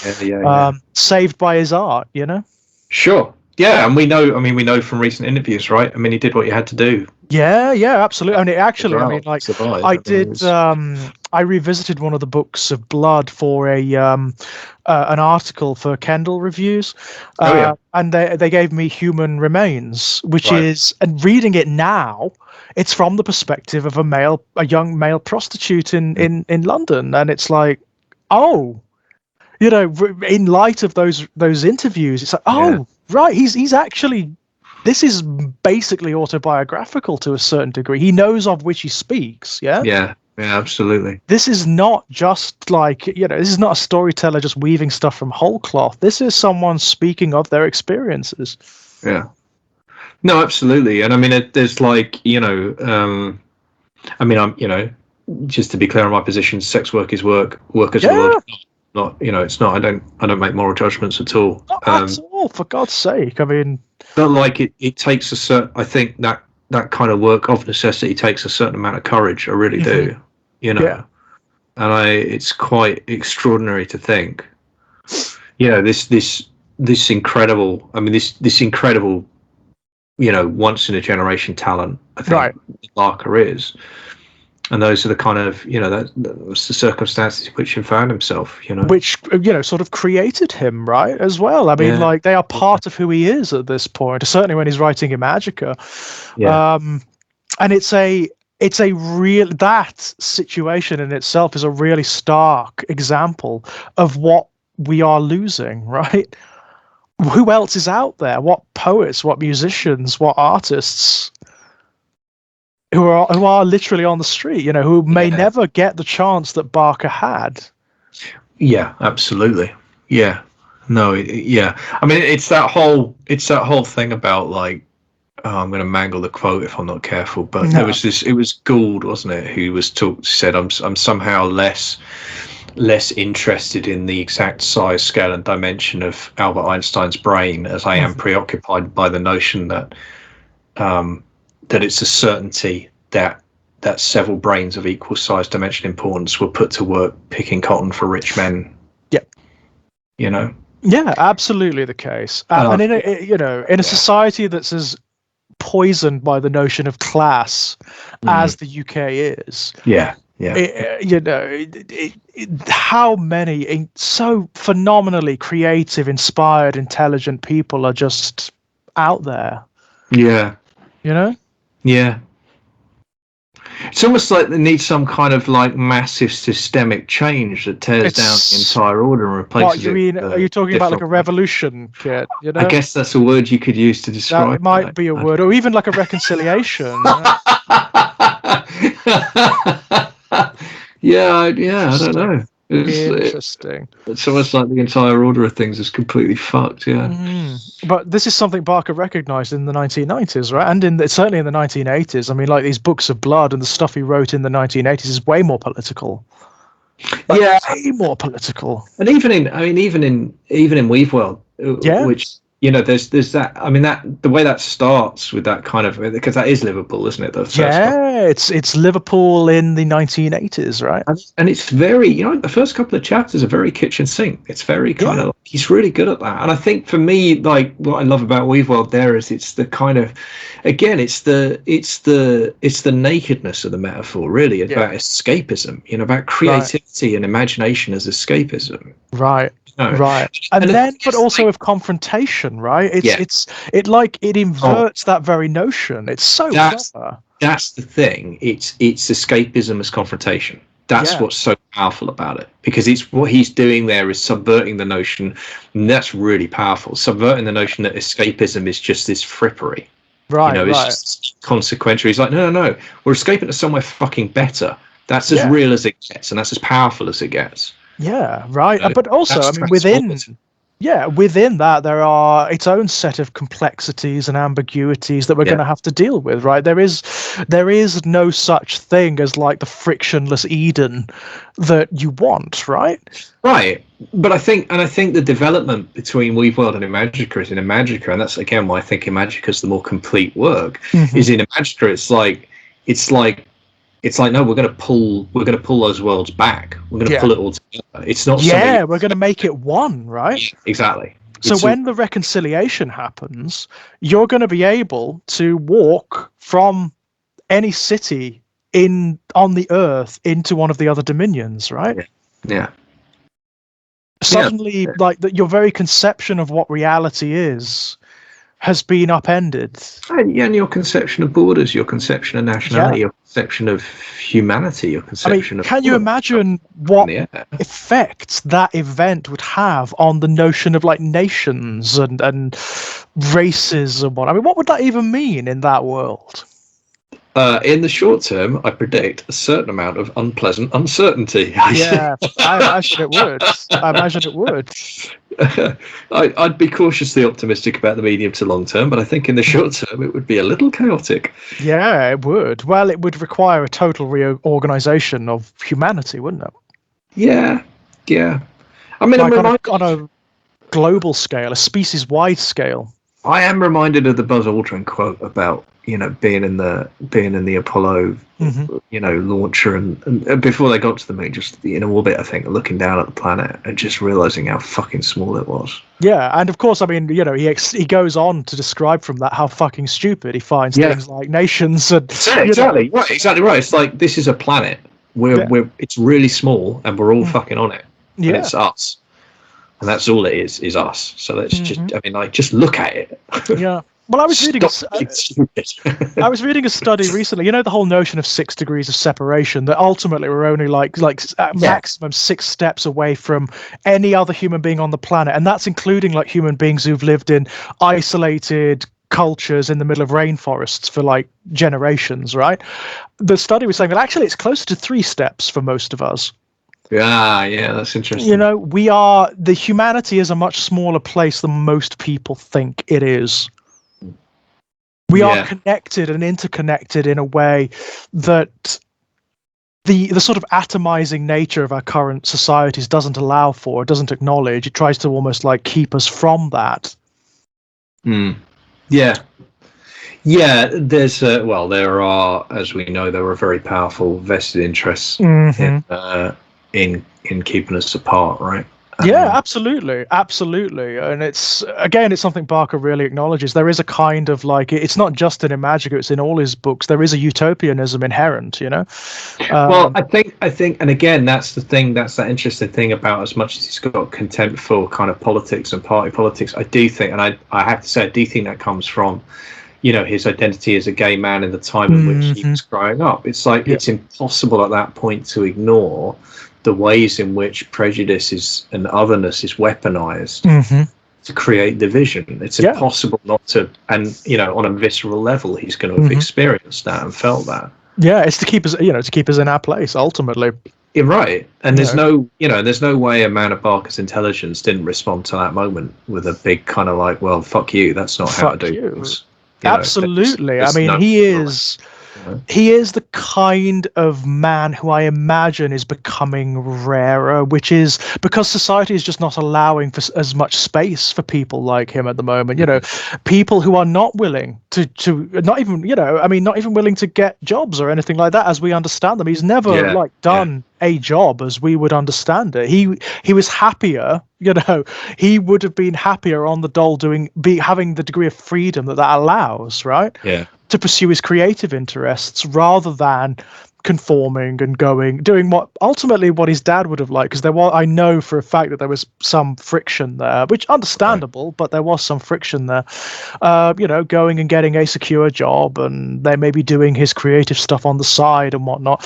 Barker's attitude has always been no. I mean, if the word means anything, the man's an artist, right? I mean, he just is to his core. His absolute marrow and beyond. Like it's like ingrained in his DNA. It says artist, Yeah, it's quite incredible. Yeah, he's a powerhouse as well. I mean, he's done so much. I mean, he's been involved in so bloody much. It's unbelievable. Well, I mean, we talked about that back when we did Weaveworld, but like, if he'd only ever written Weaveworld, yeah, if he'd only ever written Books of Blood, actually, right, like he'd have been a seismic influence on the horror genre if he'd only ever made Hellraiser. I mean, if any one of those, you pick them out. Yep.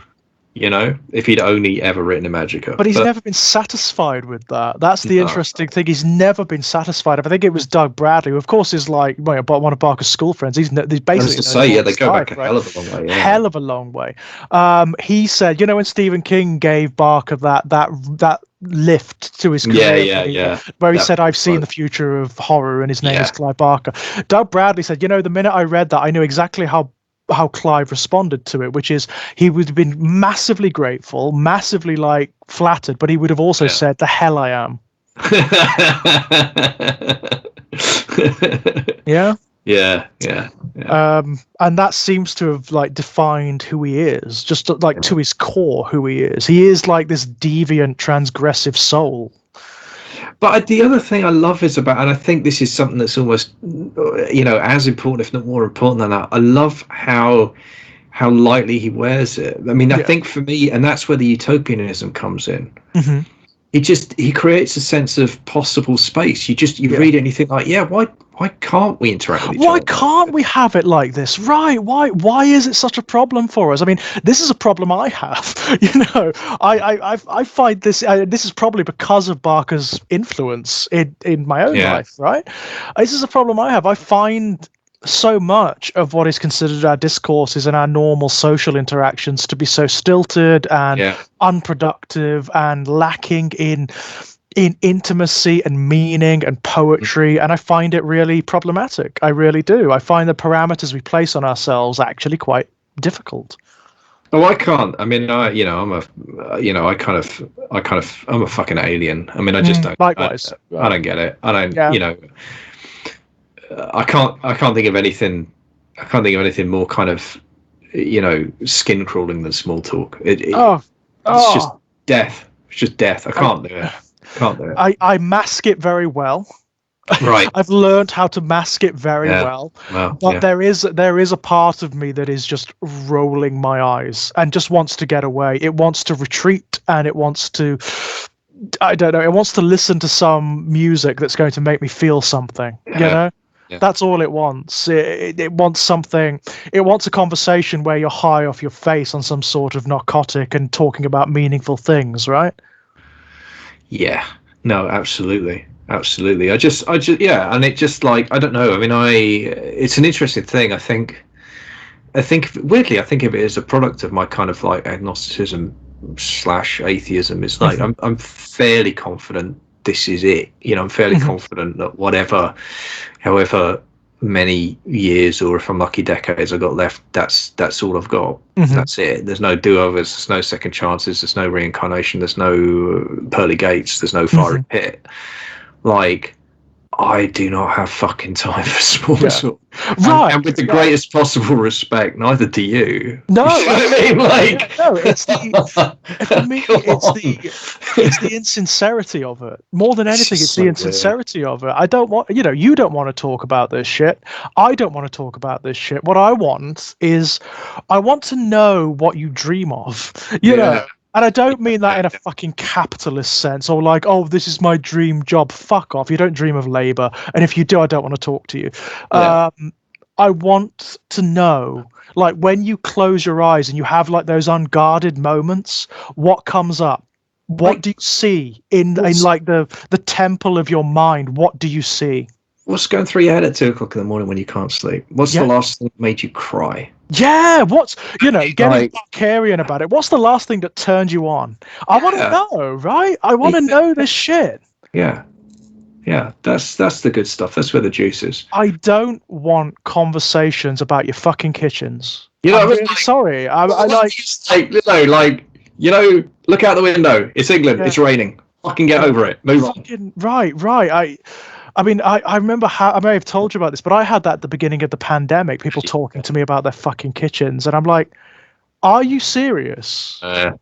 Are you serious? We're in the middle. I mean, like at the best of times, I can't pretend to be interested in new kitchens or anything. I just can't. I just don't care about that. I don't care about people's houses. I don't care about their cars. I don't care about their jobs. I don't care about their bank balance. I just don't care at all. Like it's just like it's a frictionless thing. I can't get any bead on it. I can't cling on to it. I care about the person. Yeah. I want to know who they are. I certainly don't care about kitchens. No. Not in this life. There. Yeah. Something really interesting there. Great, wonderful. I'm all over that. Yeah. But I don't give a shit about what you bought. No. I just don't. If you create, I mean, if you did the kitchen yourself and it's really beautiful, then fucking brilliant. Yeah. I'll be amazed at the skill and the craft and all of that goes into it. I think that's amazing.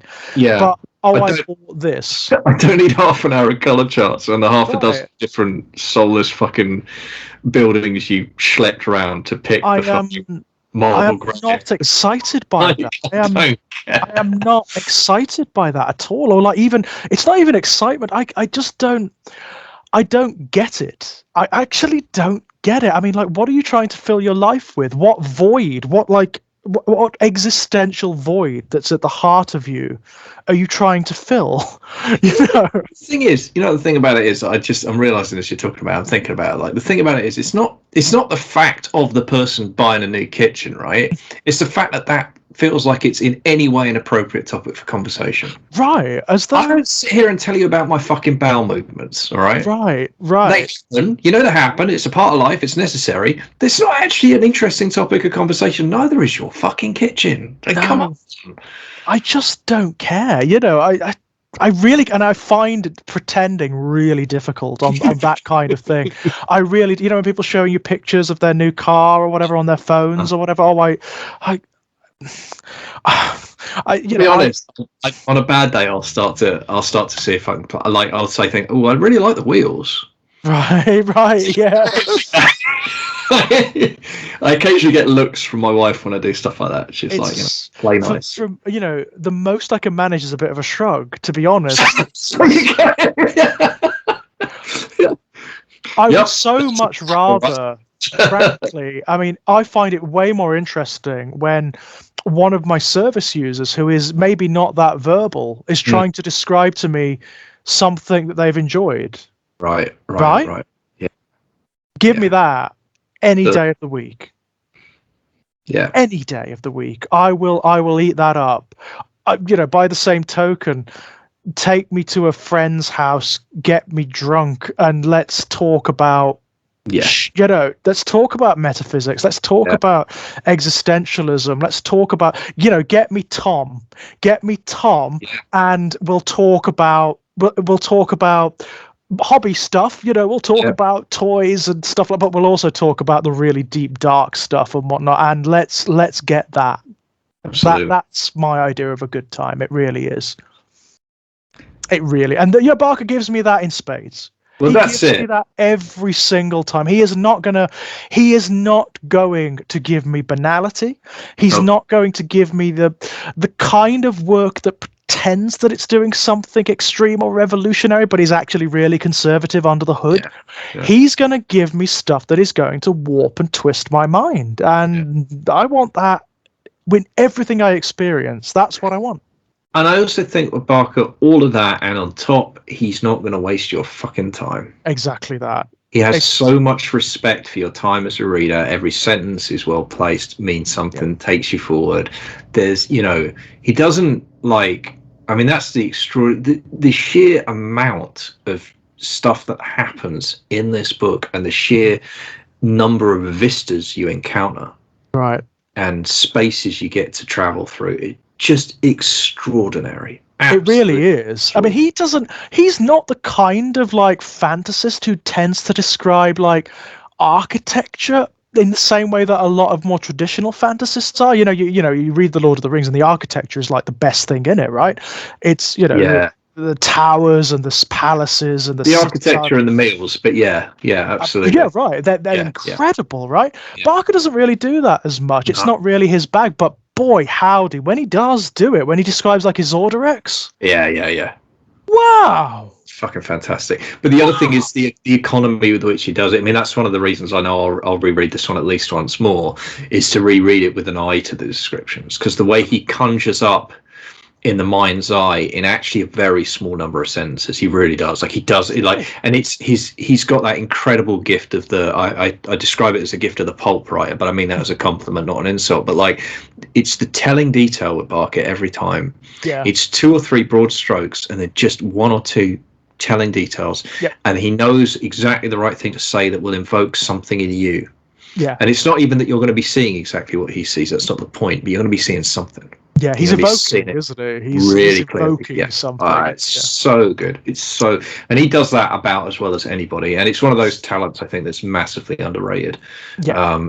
Incredibly hard to do well, and he does it. Yeah, he does it as well as anybody ever has, on top of all the other stuff he's doing. I mean, it's something I really noticed this time round with Imajica. I mean, again, that may be another like influence from the Lord of the Rings. You know, it's this notion, it's this love of spaces. Yeah, absolutely. It really is. And you get it a bit in Weaveworld as well. I mean, you get towns like Nonsuch, for example, which are beautifully described. And the orchards. I always remember the orchard. The orchard of Lemuel Lowe. Yeah, that's one of my favorite scenes in the whole book. I love that sequence. It's so quiet. It's so peaceful. Absolutely stunningly beautiful. But you get it in spades here, because of course he's describing entire vistas here. It's like entire like other topographies are going on here. But again, yeah, you're right. He does it with such incredible economy. You don't really notice. It's not like Tolkien in that regard, because Tolkien will like describe every tiny like detail. It's like every single thing is like minutely detailed, and you'll also get the back history of it as well. Yeah, that was always my sticking point with Dickens. When I get to page 3 of a description, I'm just like, oh, fuck off, let me get on. Well, you know, that may have been because he was being published like in serial. Paid by the word. Yeah, he's being paid by the word, right? I know. So I don't like they're good descriptions, but like, fuck me, seriously. Yeah, I've got it. It's a desk. There's a dude sitting on it. He's old. I got it. Let's fucking go. Yeah. This is coming from someone who actually does quite like Dickens. No, it's absolutely true. He's a very, very wordy writer. He is. He's a bit verbose. Although, I mean, the arch like prince of that is Lovecraft. Yeah, true story. I mean, never use one syllable where 5 will do. Yeah, nice. Yeah. Let's not. Let's use 12 adjectives where none will do. Right. The squad. All of which really just mean indescribable. That's the really annoying part. It's like, well, fucking hell, mate. That's all he wants to say, isn't it? It is an indescribable. It is inscrutable and ineffable. That's ineffable. That's the word he wants. Ultimately. It's ineffable, right? But what he says is squamous, batrachian, eldritch, etc. Yeah, I mean, I thought about tweeting this joke out. I think it ended up too long, so I didn't do it. But I did kind of get. Sometimes you just construct sentences. You just sort of idly thinking you'll construct a sentence or something. And I was thinking about, as I often am, thinking about descriptions of violence or whatever. And I thought about the sentence. It was something like, his leg broke or his arm broke with a sound that was indescribable. And I thought, if you ever fucking write that, you have to quit. Yep. You don't get to write that. Mm-hmm. It's not indescribable. You're a writer. Fucking describe it. Find the words. Use your words. That's what you're paid for. Yes, right. Get your fucking words. Yeah. So it was useful. It was a fun little moment because I was just toying. The way you all like part of my brain's always just playing with language, just throwing sentences around and fucking around. And it just bubbled up, and I just looked. But I just caught it, and it's like. Actually, no. I'm putting that on my very rare list of banned things. It's a very short list, but that is on there. You are not allowed to describe anything as indescribable. Right. So Lovecraft is right out for you. I'm not writing in a Lovecraftian style. I mean, no, nor is Barker bloody hates Lovecraft. I mean, like, really viciously hates Lovecraft. Well, that's fair enough. But interestingly, but clearly not all of because as I said, there are conceptual moments. I mean, the gaps between the worlds and the creatures that live in it. That's Lovecraft as fuck. I mean, you can't get away from it. I mean, that's the DNA of Lovecraft, isn't it? I mean, exactly. None of us are going to get away from that. We are all his children to a certain degree. That is just inescapable. That is absolutely inescapable. I mean, I think there's a lot of parallels between Lovecraft and Buck. I'll be honest, more than he's probably comfortable with. But I think he takes the biggest distinction, barring like the technical distinctions, which are profound, is that he takes what Lovecraft wants you to feel afraid of, and he inverts that. He wants you to celebrate it. Yeah, absolutely. No, that's exactly ultimately it. Yeah. Yeah. But yes, I am very mindful of time at the moment, Kit, and I think we've mined that one to I think we've done pretty well, actually. I'm quite happy with that. Yeah. I think we've done very well with that one. So, before we go, I close. I don't even know what closing thoughts would be on this, to be honest, other than it is one of the most brilliant books I've ever read. Yeah. You know, I don't know what else to say. I cannot. You know, I know you just said, you know, you write to use your words. We should. I find this flabbergasting. I find it so difficult to express sufficiently and to my satisfaction what this book is like. I just, you know. I mean, this is a book for which the word epic was invented. I mean, that's what it was invented to describe. I mean, I think my closing thought is I just come back to this is a top 100 all time. Yeah, this is the top 100 all time genre fiction, any genre. Yeah, this is it. If this isn't on the list, it's not a complete list. It's not a correct list. Totally agree.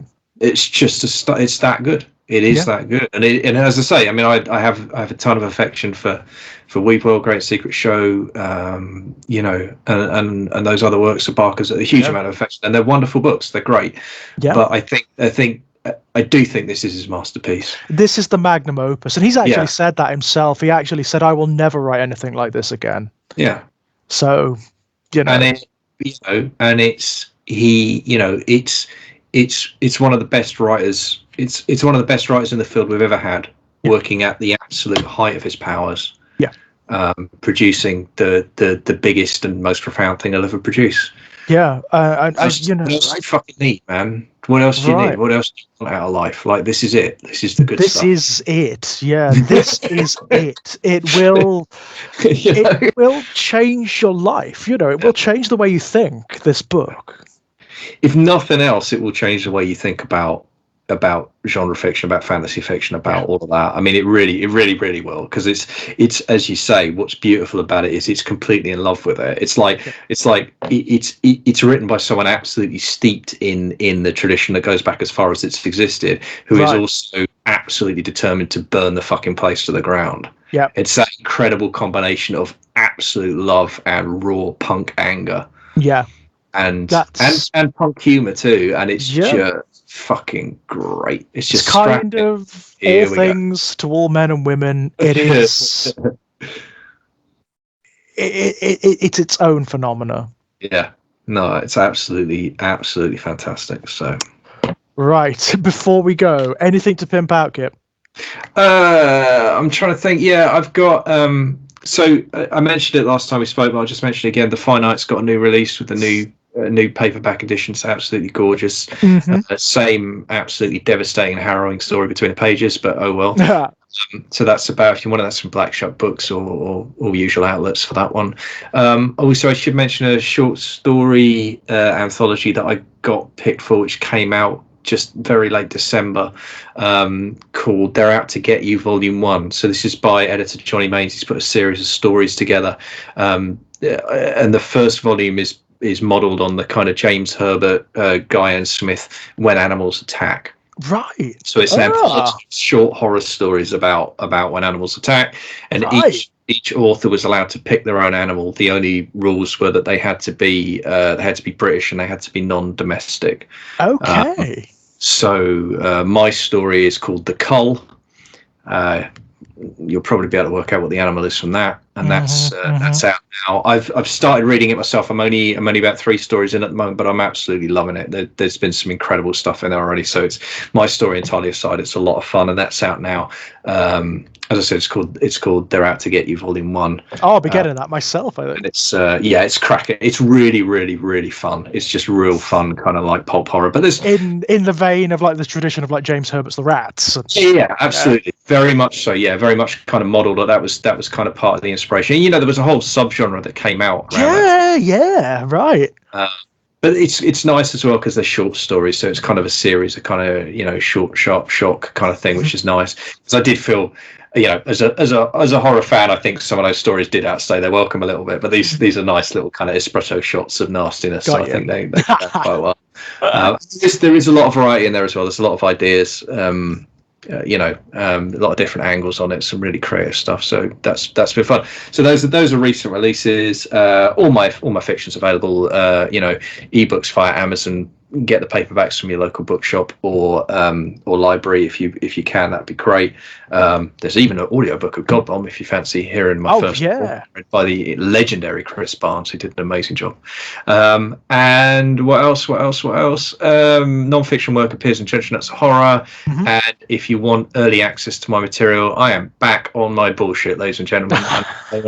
For as little as $1 a month, you can get something new from me every week. Might be a review, might be an essay, might be short fiction, might be an excerpt from a longer piece of fiction, might be a piece of audio, including exclusive Sherlock Holmes podcast with Jack Graham and Daniel Harper. So $1 a month gets you access to all of that, plus something new every week. So check it out, patreon.com/kitpower. Fabulous. Link, as per usual, guys, links to all of that below. As for myself, same as usual. You can find me knocking about here on Exaggerated Elegy, playing Demon Souls at the moment because I got my PS5, which is really good fun. Really my god! Yeah. What a yeah, I'm great glad fun. you're finally getting to suffer because I played that fucker on the PS3 and it nearly killed me. Right. I'm bloody loving it. I've got, mind you, it's a new Souls game, and I'm an addict. I'm an absolute fan, So lovely playing that. Really enjoying it. It's a fucking grim game, isn't it? Yeah. It's really nasty, really nasty piece of work, that one. Same as usual for my fiction. You can find links to all of my published work over at strangeplaygrounds.com. I would prefer it if you would buy from the publishers if possible, but if Amazon is easier, there are links to that too. Most recently, the Born in Blood series, of course, over at Perpetual Motion Machine Publications. There's going to be a new short story collection very, very, very, very, very soon called Queer Saints that I will leave links to. Very pleased with my story in that one, The Last Disgrace. And apart from that, you can also find non-fiction being published over at Ginger Nuts of Horror and also in Dark Moon Digest bi-monthly, I do believe. With that, Kit, thank you. So I know we've been boiling this one for a while, haven't we? It was worth the wait, though, wasn't it? Yeah, definitely. I think that was one of the best chats we've had, to be honest. I really enjoyed that so much. I mean, that may be, the subject matter may have something to do with that, but, I enjoyed that so much. And guys, if you've stuck with us this long, thank you so much. And with that, bye-bye. Bye for now.